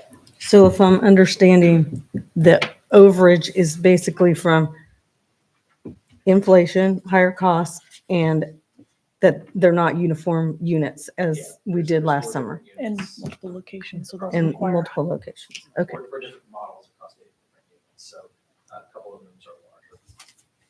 Okay. Mrs. Overby. The project last summer had the same disclaimer on the tariffs. There was no price change due to tariffs for the project last summer. And also the sales tax forms are usually issued when the purchase order is issued. So we wait for board approval before we issue the sales tax exempt forms. Okay. All right. Any other questions, discussion? Like to make a motion to approve the recommendations for the rooftop units at $345,269. Second. All those in favor? Aye. 7-0. Okay. All right. Item 8. Moving on to the Nettie Hartnett Education Center, item 8. And thank you, Mr. Varvel.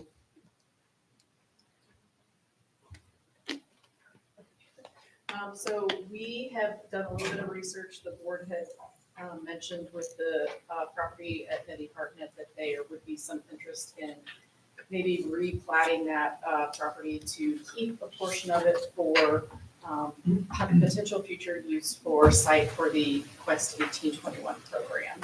And so Ms. Maddox and I went to the city to check into if that would be possible, if there would be any roadblocks that we would need to consider.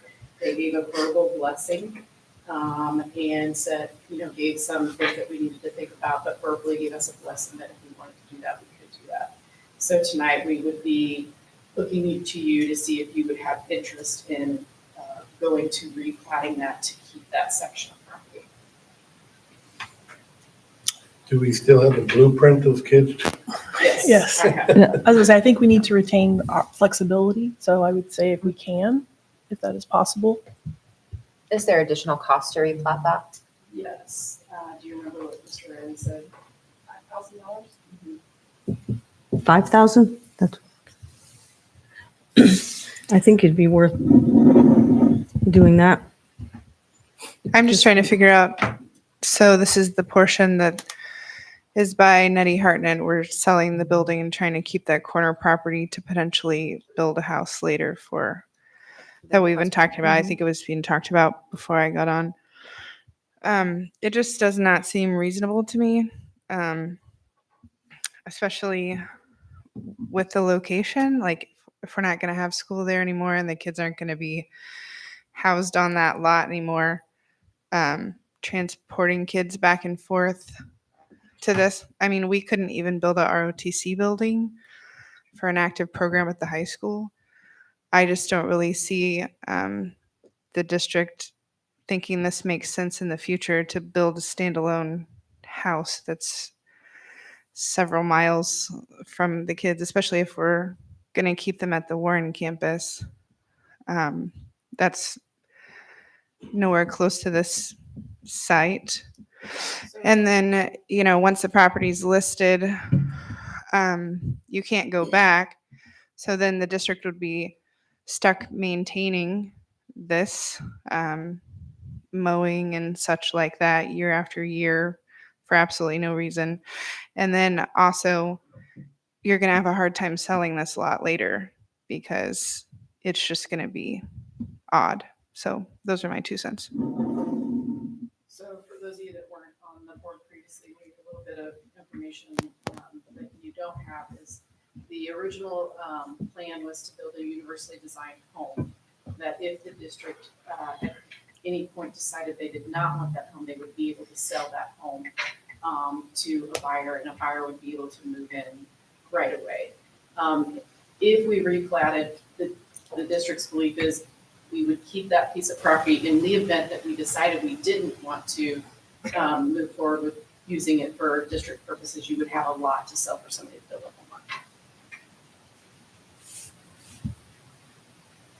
on. Do we have any other location that we could build that house on, or no? Not currently, no. Not that we already own that piece, so. Well, we have yeah, to- I know we own a lot of things, but But We own nothing. We pay taxes to Well, try and keep it. you're right about that. Including our own homes. You would need to go through the land acquisition process if you were to try to get something closer to a current attendance center. Okay. But if we were building a home for Quest 21, I don't know why that would need to be right next to another center. I mean, that's just my 2 cents, because 18 to 21 program should be separate. That program would completely relocate to that side. Well, So this we're is, just looking for direction if you want us to move forward with. this is a discussion item, so it's not up for a vote, but do we have any consensus on a direction we want to go? Is there any interest? I personally have a lot of interest in seeing the program grow and move into it, but I just don't think that with the state of our district right now, with the funds that we have, that it is foreseeable anytime soon to be able to build the program that we want Quest to grow into. So I would be fearful to put more money into potentially saving something that we are never going to be able to fund. Because we currently have this program still running at Warren, right? Okay. And we just remodeled that particular spot for this program, correct? For 3 programs. For all You have 3, your yeah. Third Avenue program, you have the LSS program. But on that back part of that school building, that was for just our Quest, right? Okay, because I remember there was a lot of modifications on that part. So, Well, why don't we go ahead with the plating, and maybe down the road, we can do something creative to get some community help for the house, because if you build a house, that's like a ranch house, That's what I it's cheap, really. For houses. I don't see it being feasible for us either. I say let it go. If you get somebody else to pay for it. I mean, that sounds easy, but Well, how it many, gets there's a easier lot of than things my out here thing. for us to do in the community that we need a lot of volunteers for already. So, The type of houses they're looking at building in the Monroe Manor RHID that just got approved for Lansing are supposed to be kind of the average house, and they're probably going to be definitely in the 300,000 range. So I don't know that it would be a small task. Bring the blueprint back. We can do that if you want us to do that. I think we need to let it be a whole piece as it is now. Let it be sold with the building. So it's one less thing we have to maintain. You probably won't remember because you weren't around. But back when we had the program where the kids built houses with under guidance of local construction people, but then they killed the program because they weren't qualified teachers. But it was a great program, and I think. gone now. Hmm? I said, but it's gone now. Unfortunately. I know it's gone. I was about to say that. But I'm saying it's something that could be done. You know, everything.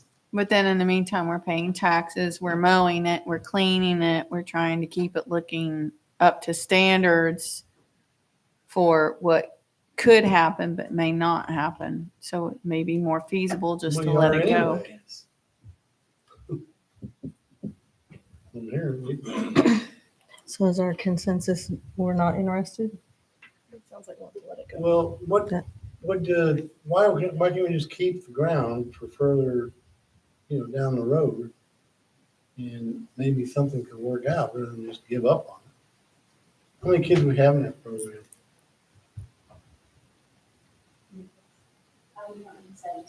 Seven students currently. 17? Seven. Oh, 7? Single digit. That's definitely a large thing that I don't see happening. I mean, as much as I thought it was cool when I got on the board, I thought it was a neat idea that I supported, but there's just been no movement in that direction. And so I Gonna think, pay $5,000 to keep it. yeah, I think we need to let When it we go. talk about budget crunches and everything else. Let that property stay whole, move on. I agree. Okay, sounds like that's the consensus. Thank you for the conversation. I think that was our final piece that we needed before we can now move forward. So just know additional information will be coming forth for interested buyers on the Nettie property. But that was one of the final pieces that we needed to get through tonight. So we'll move forward with our real estate agent and make that listing available to her shortly. Okay.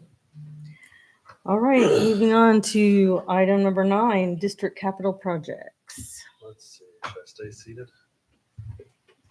Are you doing that? I never know what to do.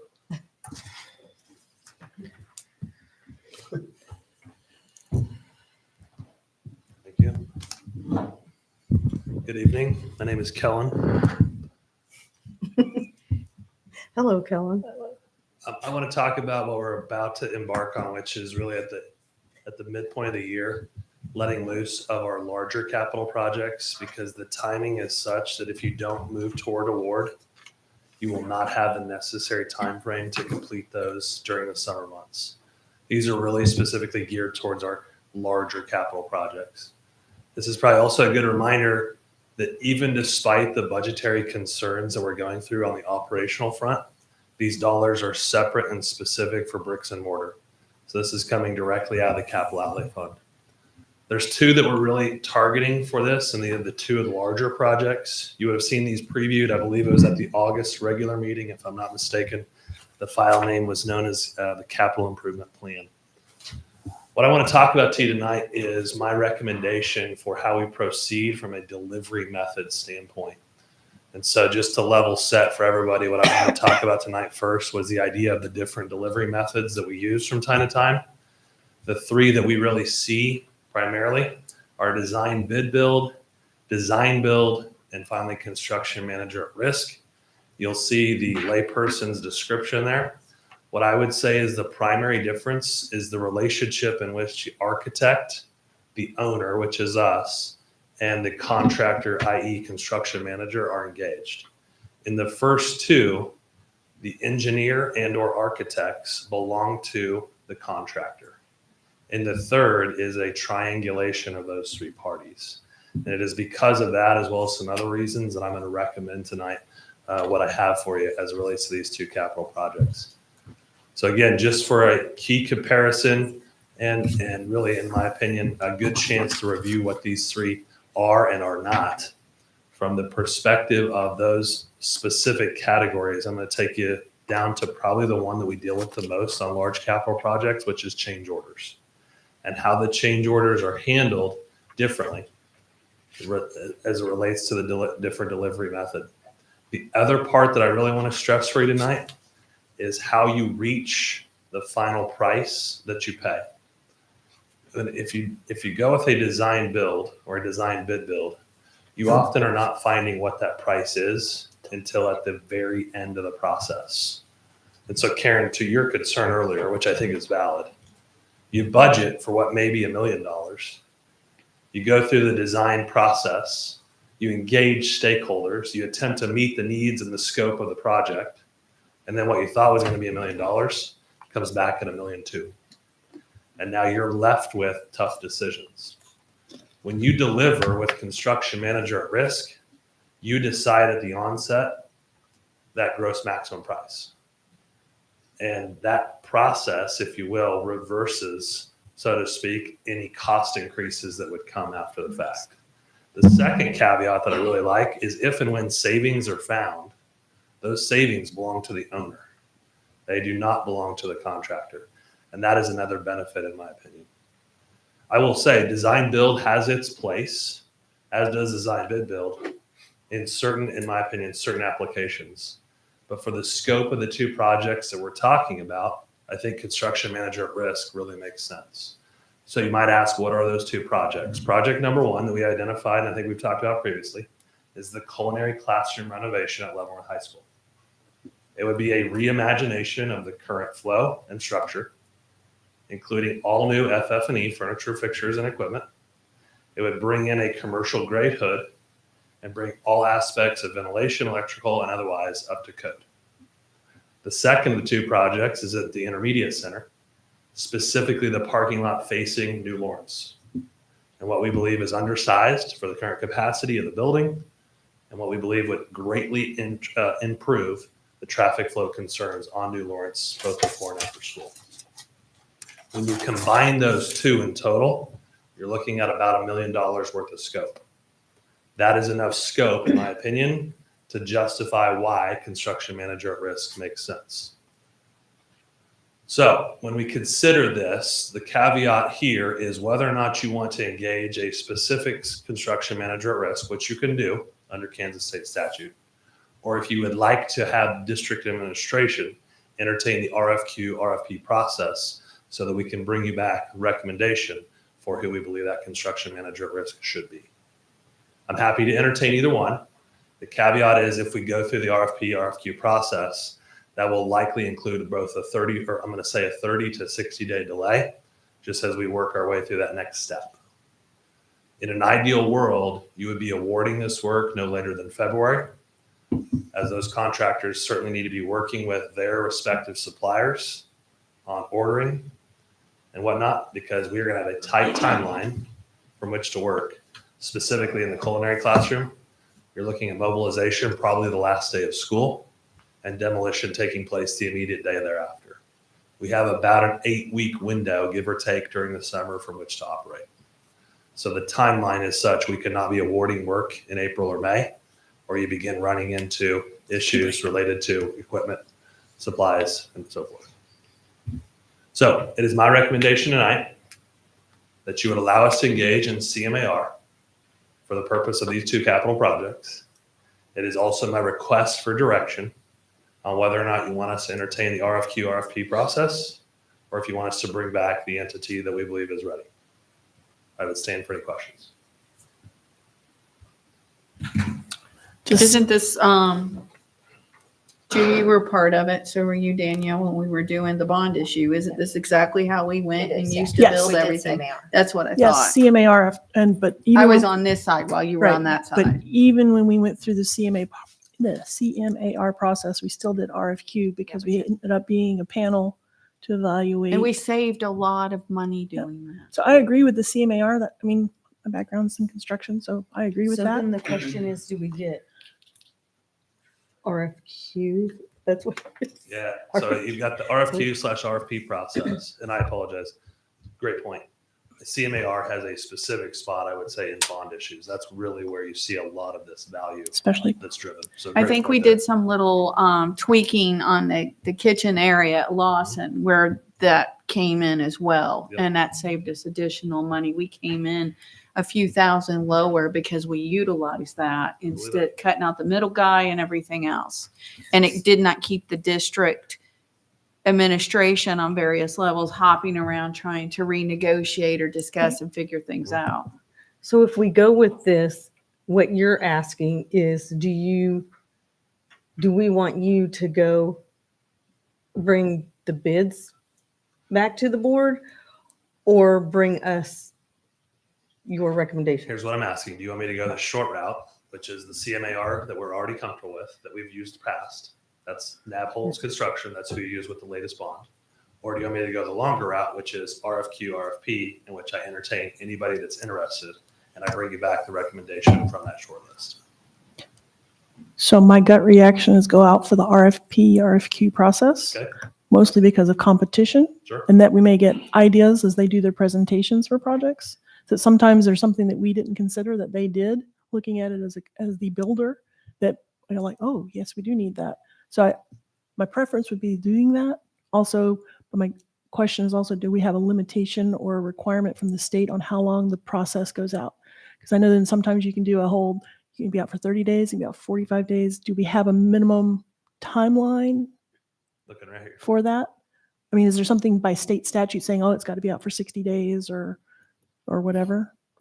The only guideline I'm aware of is it's just a reasonable time for the process to start to finish. My gut says 45 days, but. And doing it that way is going to make the process longer. Just correct? by that Yep. time frame. So I would say the benefit is, instead of having one, you now can bring theoretically a field of 5, 6 interested companies and bring forth the best for this scope. The downfall is it will delay the start of the rest of the process by probably 45 days. Which doesn't negate that Nabolts couldn't be part of that Absolutely. bidding process Right, at all, they and totally very can. well may be on the table. And we do have a great relationship with them, but it's not excluding everybody else within the bid process. We've also had instances where we've only had one person bid. So we Right. could put it out there and it's possible Naples is the only one, or we might get nobody that wants to do business with us. It is plausible and possible. You may have limited interest as well. So yes. Okay, so we want to go with the RFQ. I would. I'd That's say my yes. vote. Okay. And this was, again, a discussion item. So can we do this with consensus? We want to do the RFQ process? Consensus? Okay.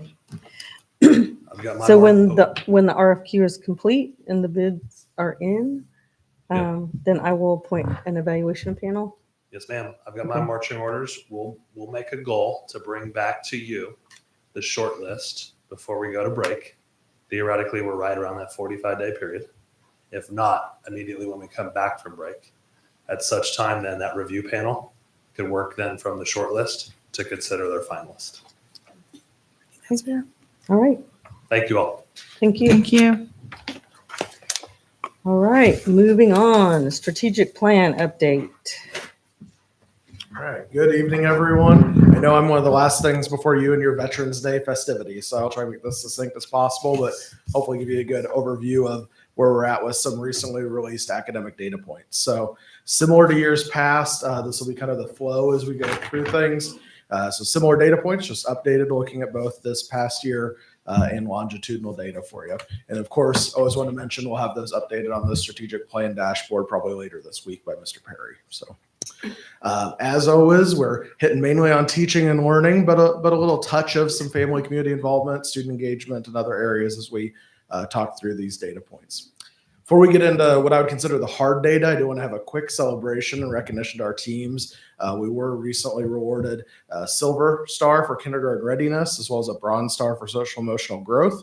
That's part of the work we do within the KISA accreditation process, and really credit to the team at Lawson as well as team members across the district for social emotional, because those are based on reports that are submitted outside of what is required.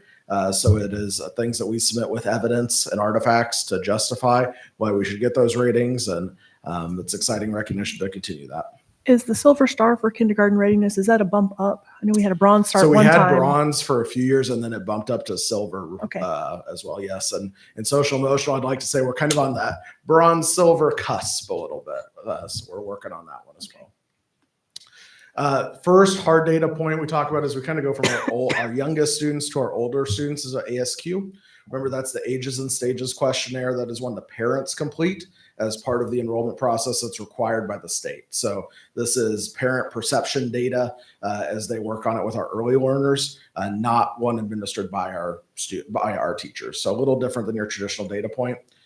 Your 48, 54, 60, and 72 is the age of the students. So that's how months they are in age. So your 60 month is your 5-year-olds. So that's the biggest pocket because it's required when they enter kindergarten.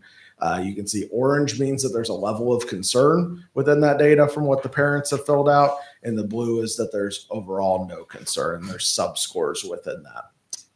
Looking at that more longitudinally, so you can kind of compare over time. So we've been doing this assessment in the state of Kansas since 2019. So you have both 2025 data. So this past fall is the window closed for this around in September, and then the data over time. So positive as you look at that 54 month as an example, the overall concern has gone up. Actually, not a positive on that one, but we have some other ones that have stayed pretty consistent. So Really, I would point you to that 60-month group as being the biggest pocket in terms of end count, in terms of those numbers there. So what you can see is over time, students are staying pretty status quo. And really, we use this as students enter kindergarten to see what class we might put them in, and where, so the teachers have an idea or feel where they are before we get into Fast Bridge and those kind of things. So this is kind of just an entry data point, but we want to include it for you since it's required that we do it as an entry process into kindergarten. For Fast Bridge, this is multiple years now we've been using Fast Bridge as our primary screener for K-12. As a reminder, we have different tests within each grade band. So that's why you have two different graphs here. So this is our early and our A reading. The first graph there represents kindergarten and first grade, and that's the early reading composite. Those are short 1-minute tests that are administered one-to-one with the teacher and the student. And then it gives a composite score of where they are compared to a benchmark level. So that gives you the green being those students that are above benchmark, yellow being approaching benchmark just below, and red are those higher risk students based on those scores. On the right-hand side is our A reading. A reading is an adaptive 30-minute assessment that students take individually on the computer. So if Ms. Overby and Ms. Price took it both as third graders, they would start with the same level of questions, and then it's going to change as they go. So no student gets the same test. And at the end of the day, it gives you a scale score, which then tells you where you're at compared to the benchmark. So it's the more looking at those broader skills and standards that would be used for comprehension, specifically in reading. This is a trend we've shown you every year as we've gone through. If you look 2nd through 12th grade, our red goes down, which is the trend we want to see, of course. I know 2nd grade in the fall is the first time they're taking an independent assessment on a Chromebook like this. So definitely a big caveat to that data point. But as we go down, the red goes down, the green generally goes up. That's a trend we want to see. So as students get more exposure and matriculate throughout the system, the scores generally improve, which is a positive trend. So this is an out there question. So Yep. the norms that they're being graded against, is it within just the classroom? Is it against the system itself? Is it against the state? What is it being normed against? So this is actually not the norm data, it's the standards-based data. So it's Okay, based on cut standards. scores. Okay. So they established that to be above benchmark, you need a 210 or whatever Okay. that cut score is. We can look at it by norms and generally look at it by national norms, so you have a bigger comparison point. Okay, thank you. And that's a positive about Fast Bridge is you have that ability to toggle between based on how you want to see things. Okay, that helps. This is the math data, similar in concept. So on your left-hand side, you have kindergarten and first grade. Again, one-on-one, short 1-minute assessments. Think like number sequencing, number ID, things like that, those base level skills. And then when they get to 2nd grade through 12th grade, they're doing A math, which again is that adaptive assessment that's going to change and be unique for each person as they take it. Similar trend like we see before of that red generally getting less as the students matriculate and get older through the system. Green, we see some improvement, but a little more wave there. So as we do that work with Beyond Textbooks that we've talked about before that I know was in Friday review last week, those are some areas of focus as we look at it to see how that curriculum work and that instruction aligns to those skills and standards. Now we're talking state assessment for you as a high-level overview. Remember that state assessment was a new test this past year. And we talked about that with the needs assessment last spring and in the summer. So we just got the official score release pretty recently. But before I show you data, I want to kind of draw your attention to outside of a new test, they also set new performance level descriptors for what each level means. So in level 1, and I'm going to point out the key word here, it's a limited ability. Level 2 is a basic ability. Level 3 is a proficient ability, and level 4 is an advanced ability. So both the test was new and the language for each level was new for these assessments from the state. So as we think about this and we go through the scores, obviously we want students in 3 and 4, and we want to be raising 3 and 4. We want 1 and 2 to go down. It's the kind of the overly simple way to say it based on federal law for school improvement. So for ELA, your orange here, I'm sorry, we've got a bit of a glare, so I'm having trouble seeing the numbers, but orange represents our level 1, yellow represents level 2, green represents level 3, blue represents level 4. On the far left-hand side, you have state of Kansas, followed by district, and then each of the attendance centers there. One note, of course, with our virtual school is that does include students who may be attending because they've been long-term suspended or expelled. Once they get that opportunity, if they choose to enroll in virtual, their data becomes part of the virtual school count. So just being aware of that. How many do we currently have in virtual school? that would have been affected by this? Yeah, this would not be accurate. I say currently, we have about 30 roughly. I do not have the count of what it was last spring, but probably in that general range, maybe a little bit Okay. higher. Thank you. So you can see that is just spring 25 data. So looking at that, moving on, this is a lot of graphs, and I do that intentionally for you. And hopefully you can see it on your screen or saw it in your board review. That's so you can see it across time. Now, I do give you the big caveat, like I've said, is this is a new test from spring of 25. So I always get a little nervous when we're comparing two separate data points that were two separate tests. But I do think you see some benefit by looking at it longitudinally. So you see a few different buildings there where that orange has gone down over time, which is the trend we want to see because we want to reduce level 1 and level 2. And then we want to see that green and blue going up. So you can see that kind of trend. Again, this is ELA, English Language Arts. Next, we have math, same structure there for you in terms of the state compared to the district, and then each of the attendance centers. I should note that if you want to dig further into this, this data is all from the KSD building report card that is publicly available on the KSD website. Here's our math data from 22 through 25. Again, new test, so I give you that caveat. But some positives there in terms of like the high school as an example, our level 1 has clearly gone down over time as an example of an imprint we're wanting to see within the data. Again, this really closely relates to that beyond textbooks work we're doing right now that Dr. Soberone and our team are leading. They've realigned our curriculum pacing for grades 1 through 8 to match the interim assessment blueprints that lead to this state assessment. So that kind of connects to some of the work as we're talking about these data points. Then here is science. I keep saying caveat for you, but I've got another caveat for you. They actually did not release high school science scores. So no one across the state got science scores based on they didn't have accurate data to feel like they could publicly release it. So when we look at this from spring of 25, it's not a misprint. You're only seeing grades 5 and 8. We should have high school, but no one in the state got those released. And here's that over time. You'll notice the high school, again, doesn't have a 25 bar there. Certainly, we anticipate that for spring of 26 that we will have that data across the state. But for this point, we did not. And that would, of course, impact your overall state and district scores because you don't have that 11th grade pocket in there. Next, we're talking post-secondary and graduation. This, again, is from the building and district report card. You've seen this graph and data before. This is what I call the ultimate lag data, right? Because you're talking cohorts of kids from class of 19, 20, 21, 22, 23. And the reason why it's so lag is you got to get 2 years past to see if do they get a certificate, are they enrolled in college, all those pieces. So this comes straight from the state, not something that we create internally. But I put the green box there for you because I think that's a key metric in terms of that effective average, which is part of the graduation and their post-secondary success. We're at a 42.9%.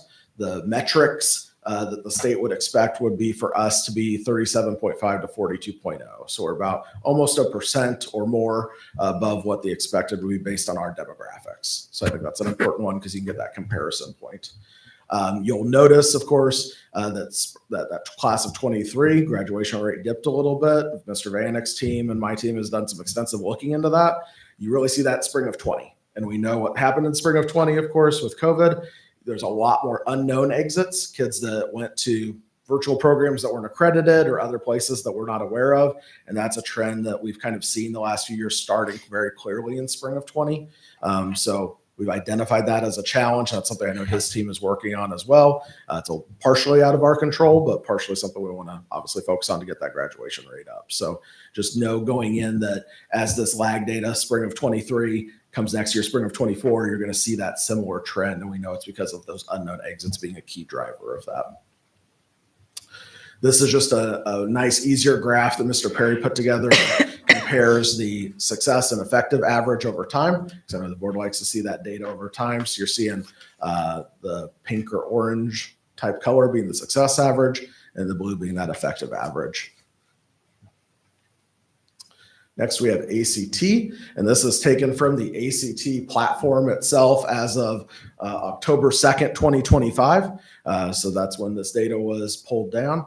You can see the blue is overall all of our district scores. The red is the non-state contract. That's your traditional Saturday testing that we're all used to from when we were looking at college applications. And the orange is the state contract day. Remember that any junior in the state of Kansas can take the ACT for free on a designated school day, typically in February. So just those kids who take it under that state contract are your orange. Your red is the national, and then blue is everything.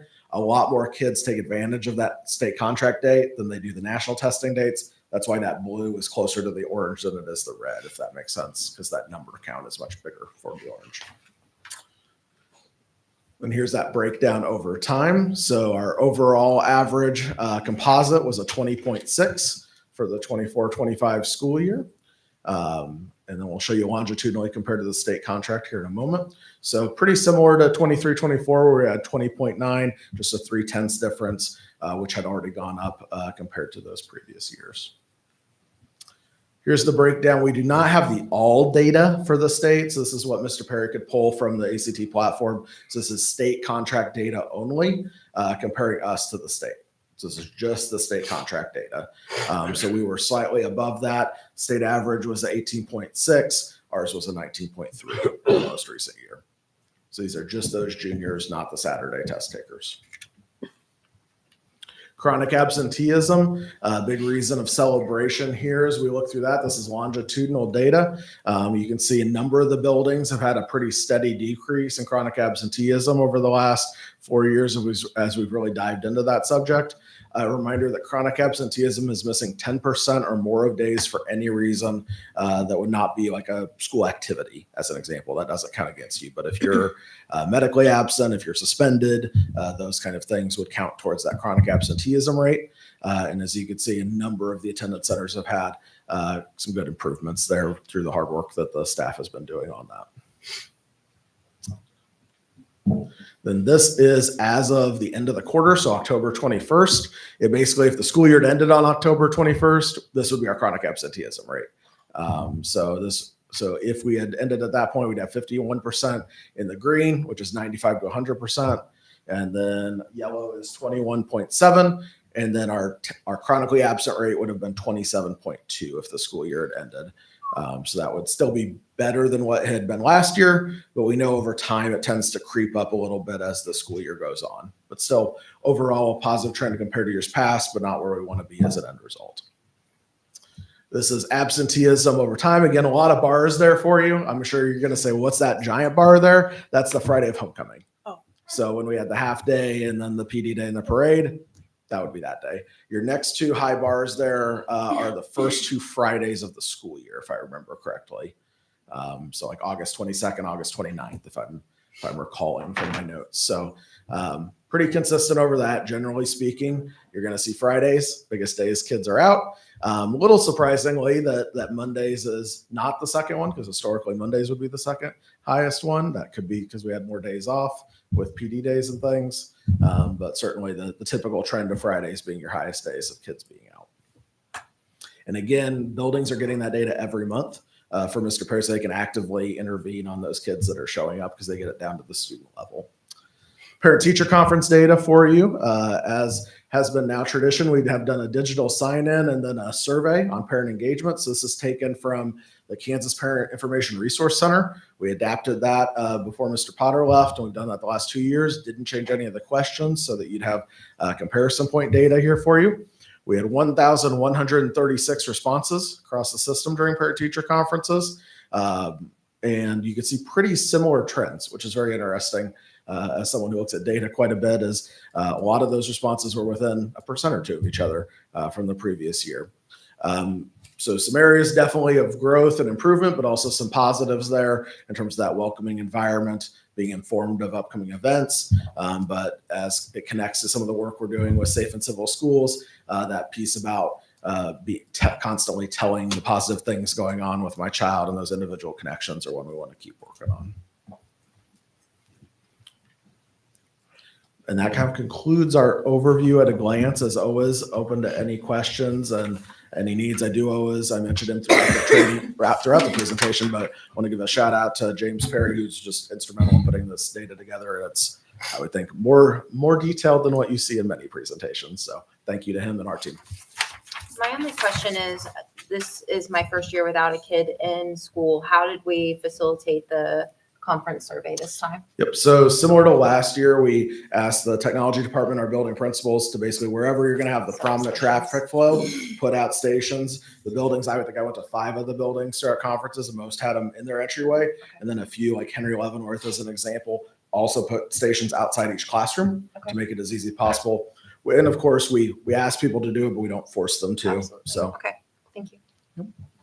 any other questions I can answer for you? It's good information, Ryan. Thank you so much, and please look forward on the strategic plan dashboard. Thank you. Thank you.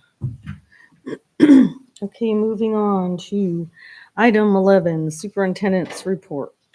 Now's when you get up to the podium.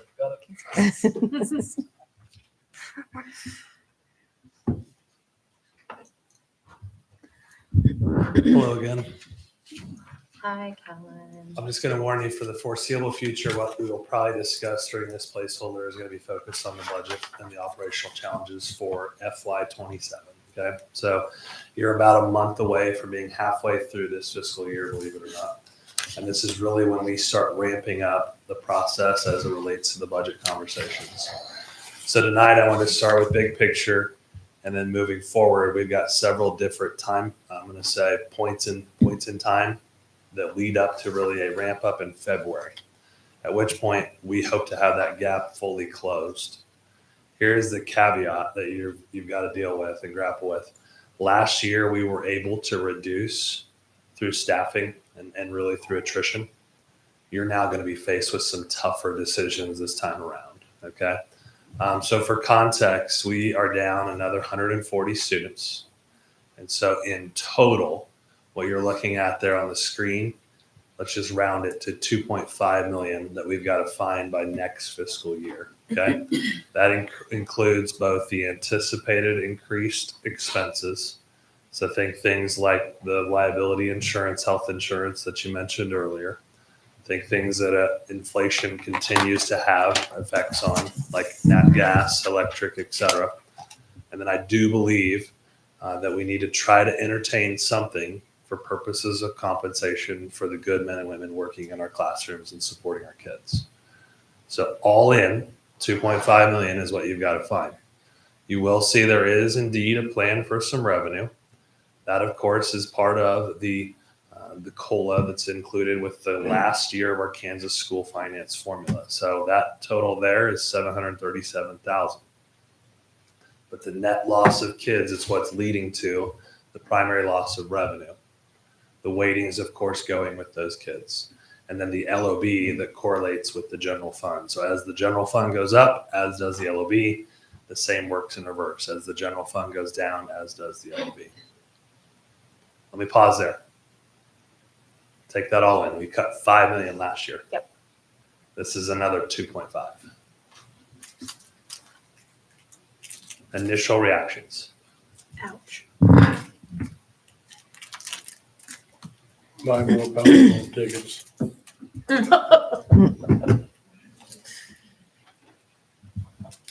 Well, there's no more cutting around the edges. It's, I mean,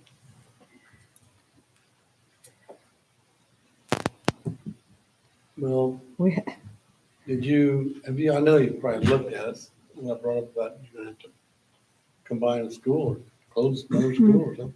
But can't just keep going with the staff and things like that, for sure. How candid do you want me to be with you tonight? Be candid. I would say we are actively exploring the closure of at least one elementary effective next year. I'll let that soak in.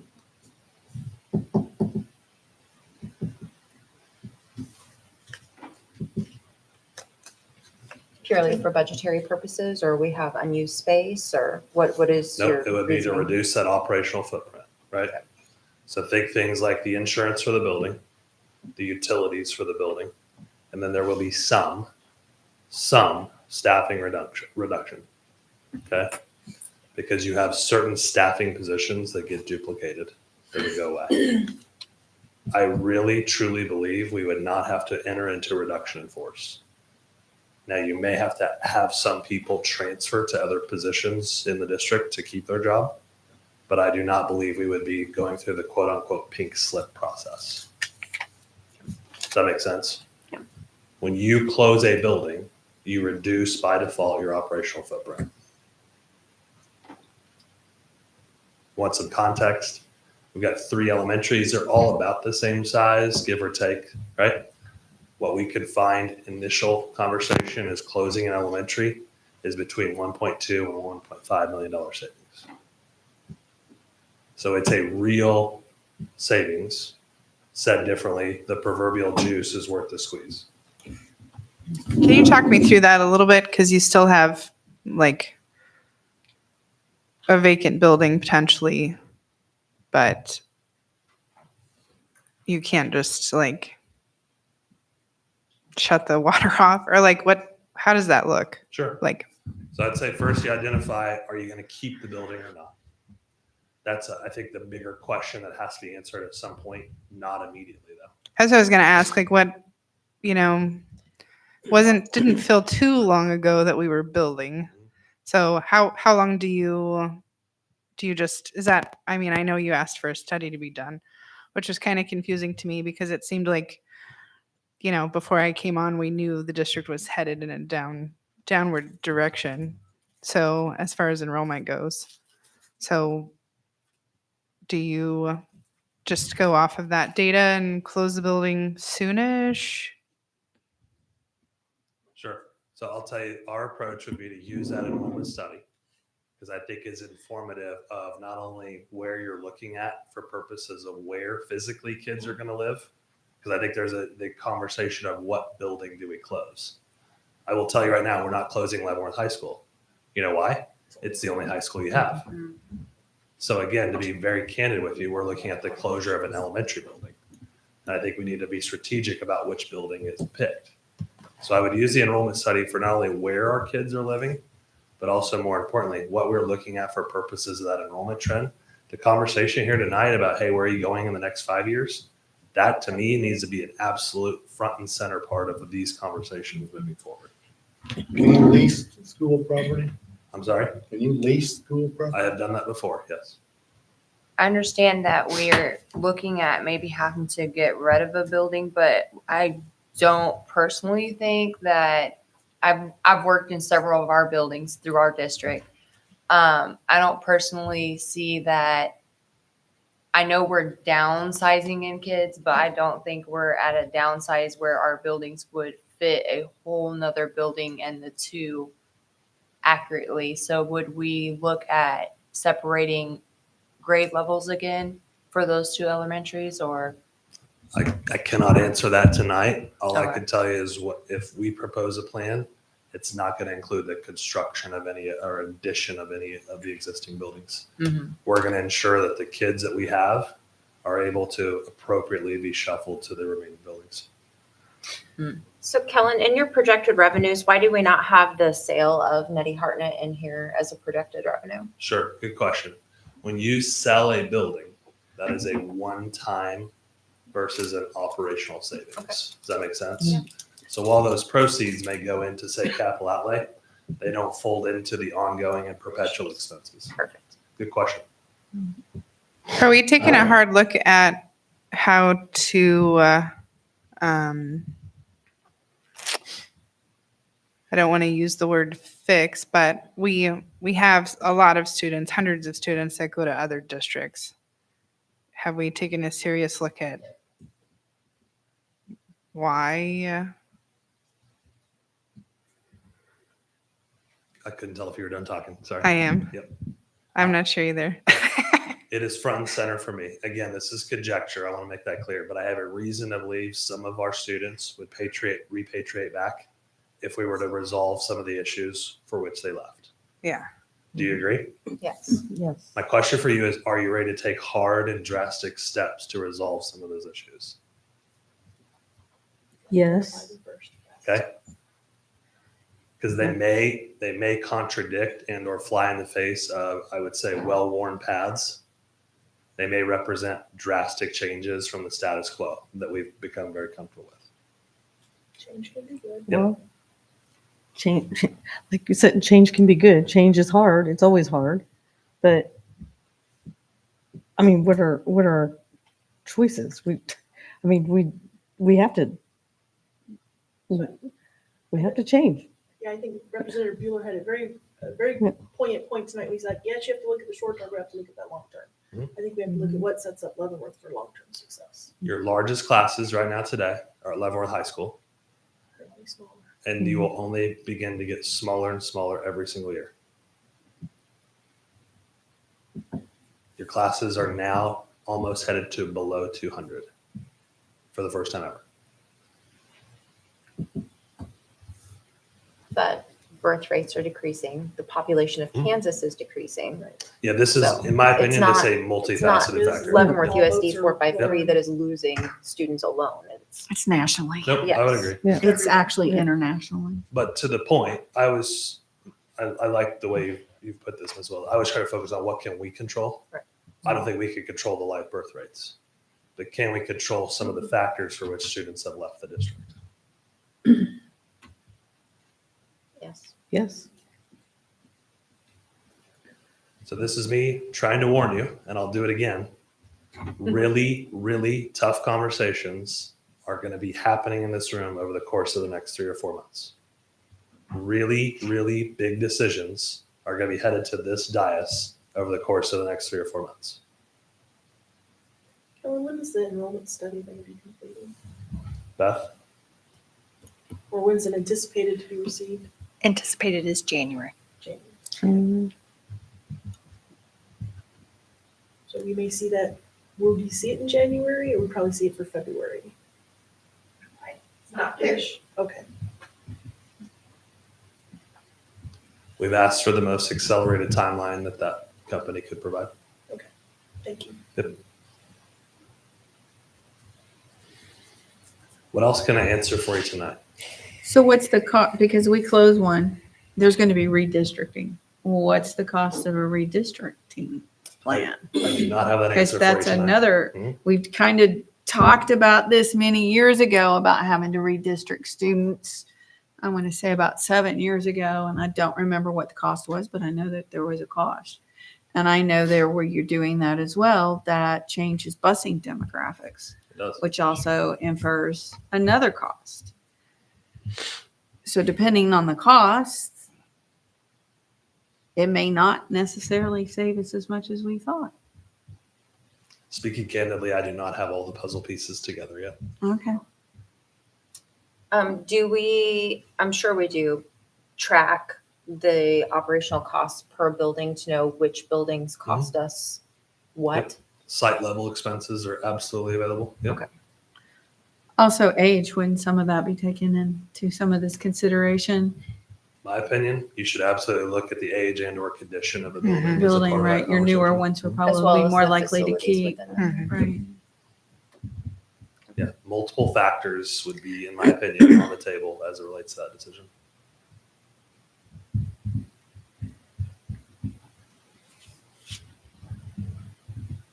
Any other questions, points of discussion? So the only thing that I will say is if we are looking at potentially closing a building and we are getting ready to replace, well, we're replacing rooftops of several buildings, so I guess that doesn't really matter. I don't know. Yeah, it does Do still we seem kind of pause odd. maintenance upgrades on things until a decision is made? I get what you're saying. I mean, That way we don't put money into a building we might be putting up for sale ahead of You them. can do that. I'm not opposed to that. There just seems to especially be, if we're looking at such a close timeline, if we truly are looking at 2026 not having a building, is that Sure. what you're saying? yep. I'm saying you need to entertain the idea that we would close as early as the fall of 26 and as late as the fall of 27. If you wait, you will not realize that $1.2 to $1.5 million savings until you close that and move all those appropriate staff and services. Does that make sense, Mrs. Will? But then, however, leasing option of a building would change some of those demographics as well. So if there is working units on the roof, more likely to be leased than remaining dormant because we did not Correct. do any maintenance. And that's the, I guess, differing opinion I would have. Again, I can fully understand you don't want to invest in a building you may be vacating, right? But I still think you have an obligation and you should try to maintain what you have. Whether it's that you're going to try to sell it, you're going to try to lease it, or you're going to keep it for another purpose, you still want to maintain that asset. Does that make sense? If you did the, I was gonna say health and safety issues, like that too, if we're not maintaining the HVAC and heating and all of that, we still have to get through this school year. Yeah. So whatever we're doing to the buildings, I think we can't just say, nope, don't do it, because we might not do it next year. I think what's done is done for this year, but we move on with what may occur for the next year. What do school buildings get leased for? Depends how we market it. Say that again. What type of business model would potentially be interested in leasing? Oh, like if we were to maintain ownership. Yeah. Sure. I've seen a number of different models across, I would say, the state of Kansas. You've got everything from churches that want to come in and be able to lease it Okay. to you'll have individuals that may want to repurpose it and buy it Yeah. for purposes of infill for housing. So Right. I've seen a number of different uses, honestly. I've seen them remodeled after a purchase, but Yep. I couldn't think of any leasing examples I've seen. what about if, because you said one of the options was keeping the building and using it for other purposes. That's where I was going. Like, would it be a cost savings? Perhaps, or potentially if you kept the building and the different purpose that you used it for was like, I'm thinking we've got the board office, we've got facilities, we've got IT The possible need All of a CTE in different center at some locations. point. What about potentially consolidating in one of those buildings? My opinion, and again, back to that conversation about are you ready to take big changes, right? You need to reduce the number of rooftops you're maintaining.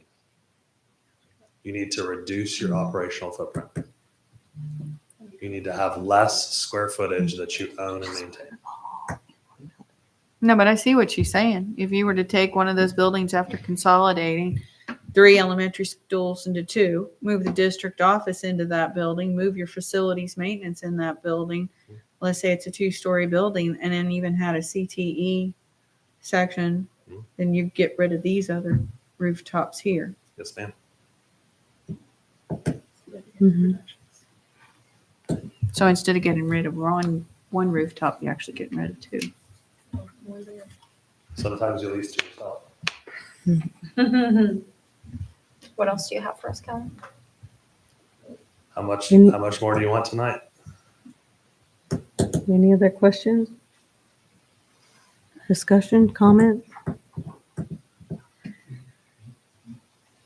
What else you got? Well, maybe somebody will want to turn this back into a grocery store like it used to be.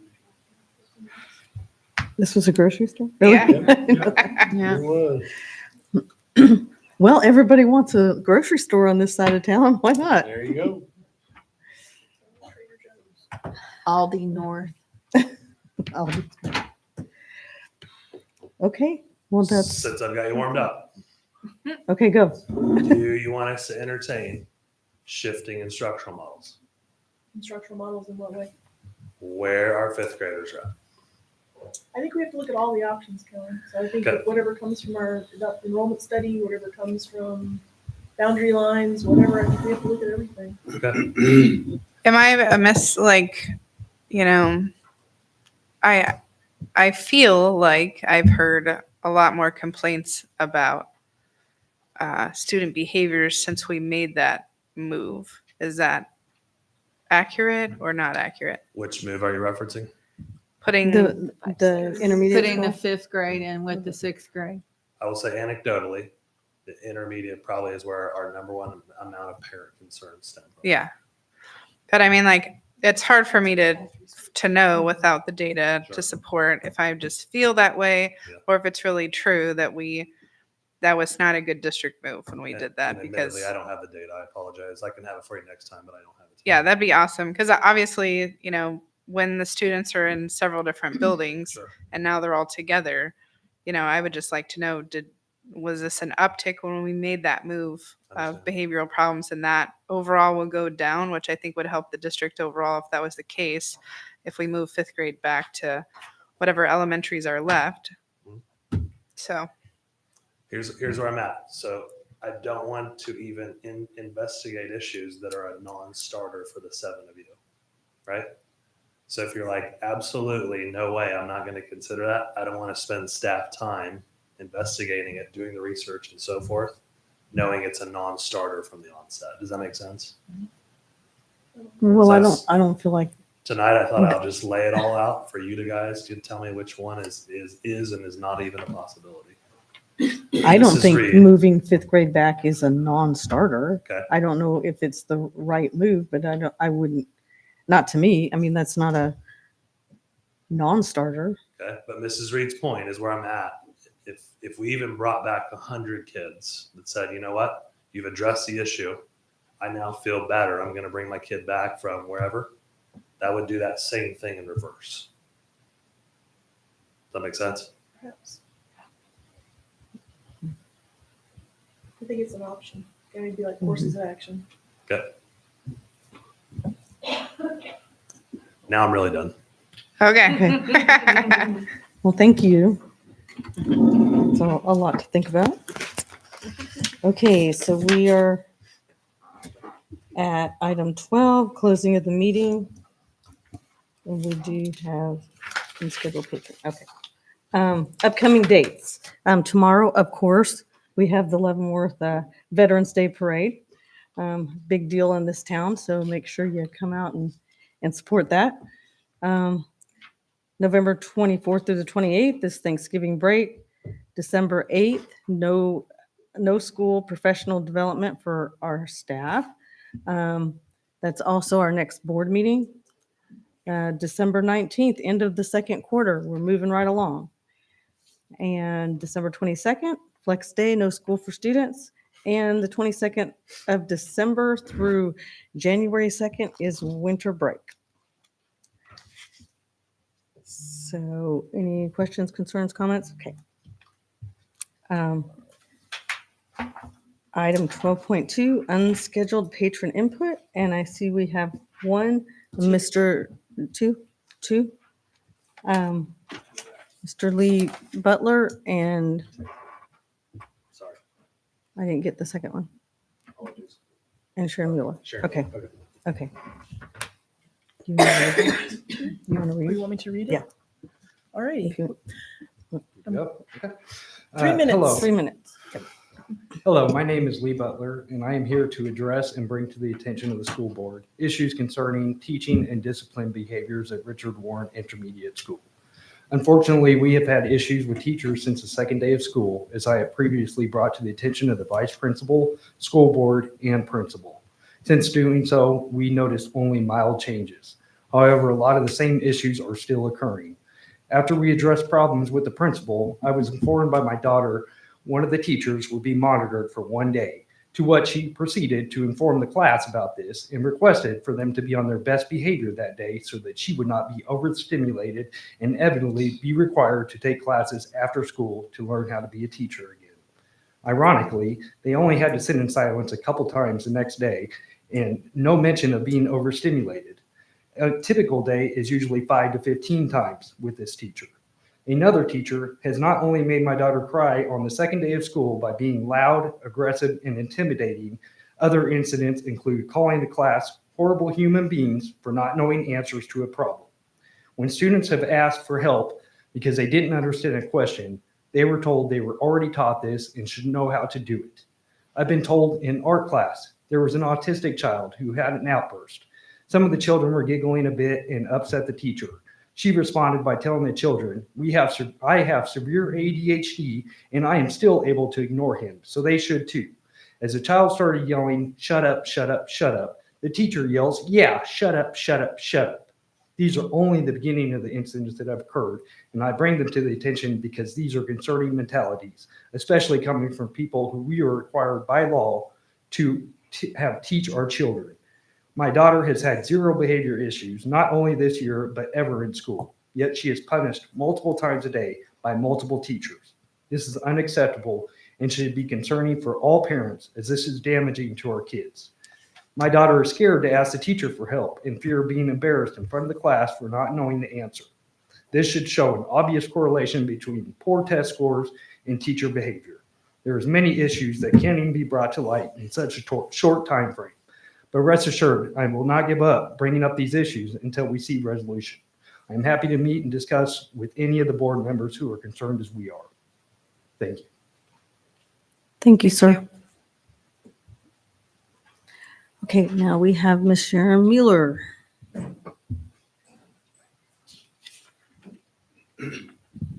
I really am the one that stands between you and Veterans Day now. So anyway, very quickly, yeah, we're a military community. We're proud of that. So we just wanted to be sure to say thank you to our veterans, our staff members who are veterans, our family members who are veterans. Many of you on the board are either veterans or military family. And so thank you guys for your service. We appreciate that.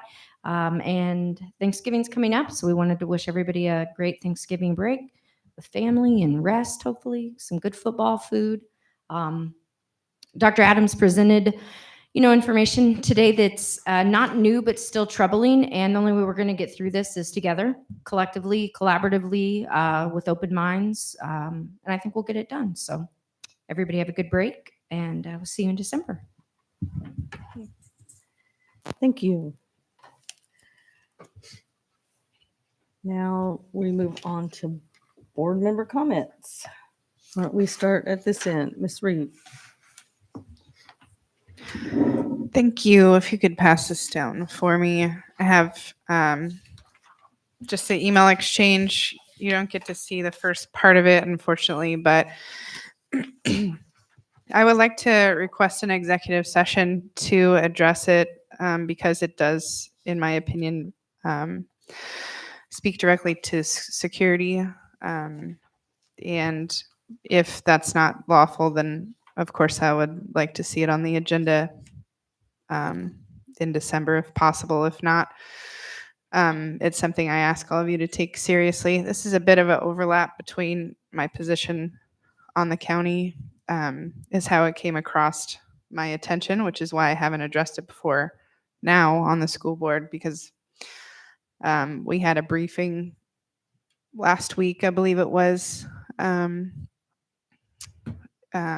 Chuck McGaha, who's our director there of response to emergencies. And it was part of that, interaction that made me ask more questions here. So if you have time and you want to watch that interaction, or let me know and I'll send you the minutes and everything so you can watch it. But I want to make sure that our school buildings are prepared on an annual basis to face any thing that may arise in crisis. And I want to make sure that the whole county is prepared. So from sheriff's department, police response, but it really deals specifically with the school preparedness. So this response was very sad and shocking to me, and definitely not what I was hoping for, more what I was afraid of. And so as far as asking it to be on the agenda, wherever you feel is appropriate, whether I'm here or not, my goal in that was to try to make sure that we're all on the same page. In researching this issue, it sounds like this response should have been, at least 2024, that this whole exercise is done at a building level across the district on an annual basis. So just trying to make sure that my understanding at the county matches the understanding of the school district, and we're all on the same page. Thank you for that. And then I'm very sad to hear what's going on at the middle school. I was also have got some feedback from staff that there's a large drug issue, that the school's classrooms smell like weed. And, I did go and meet with the sheriff, and it is an issue that we're just dealing with. with the state of drugs and everything now. So if, let's say, you're smoking weed and your kid gets out of the car and that scent is on their clothing, the drug dog, may falsely search out your student if we do something like that, just because the scent's on their clothes, not because they actively have the content on them. So it gets really tricky nowadays. I get a lot of questions about why we don't use the drug dog, why we're not doing something about the drugs. But again, I'm on my way out, and I think I'm leaving it in great hands with Deb Brown coming on. But I definitely want to, this has been a struggle the whole time. I know we've taken measures to try to address it, but it's just continuing to get more and more out of control, and it's not fair to our staff or all the students in the classroom who aren't partaking. And then I also got some feedback that, like, let's say I'm a teacher at Warren and I know my kids are in the bathroom doing drugs right now, but our administrators are shying away from the issue or not supporting that resource officers. So I just kind of want to bring some of these conversations to light in hopes that the board can do kind of a deep dive and try to make sure that staff is being supported, that we're doing absolutely everything we can to address these issues. Because like we were talking about, when we have these things going on, it's not attractive for families, and they end up going, as we've seen recently, to other districts who don't have this situation yet as bad as we do. Some of our local schools are still not quite in the same boat that we're in. With that, and then to end on a positive note, I'm extremely happy for the Leavenworth football team. I'm really happy with their success, and thank you.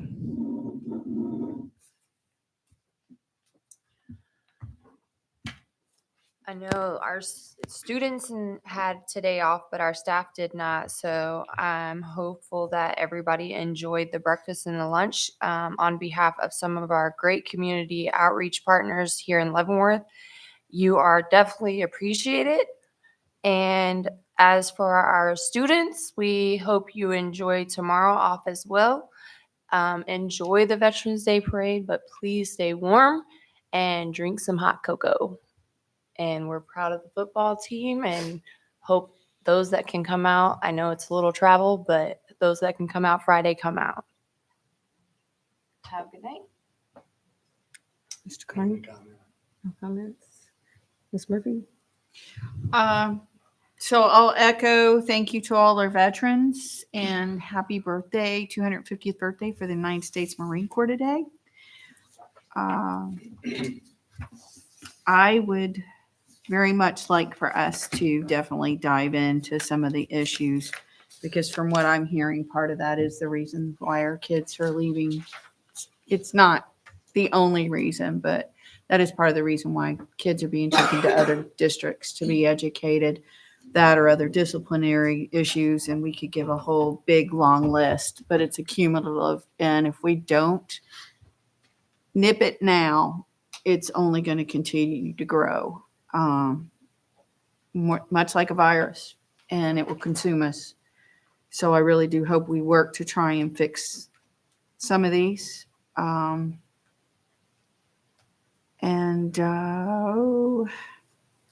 Thank all the staff for everything they did. I hope you learned a lot today in your PD day and got a lot accomplished. And please know you can always reach out to me, whether you're a parent, your staff, or a teacher. And then hope everybody has a great rest of the week.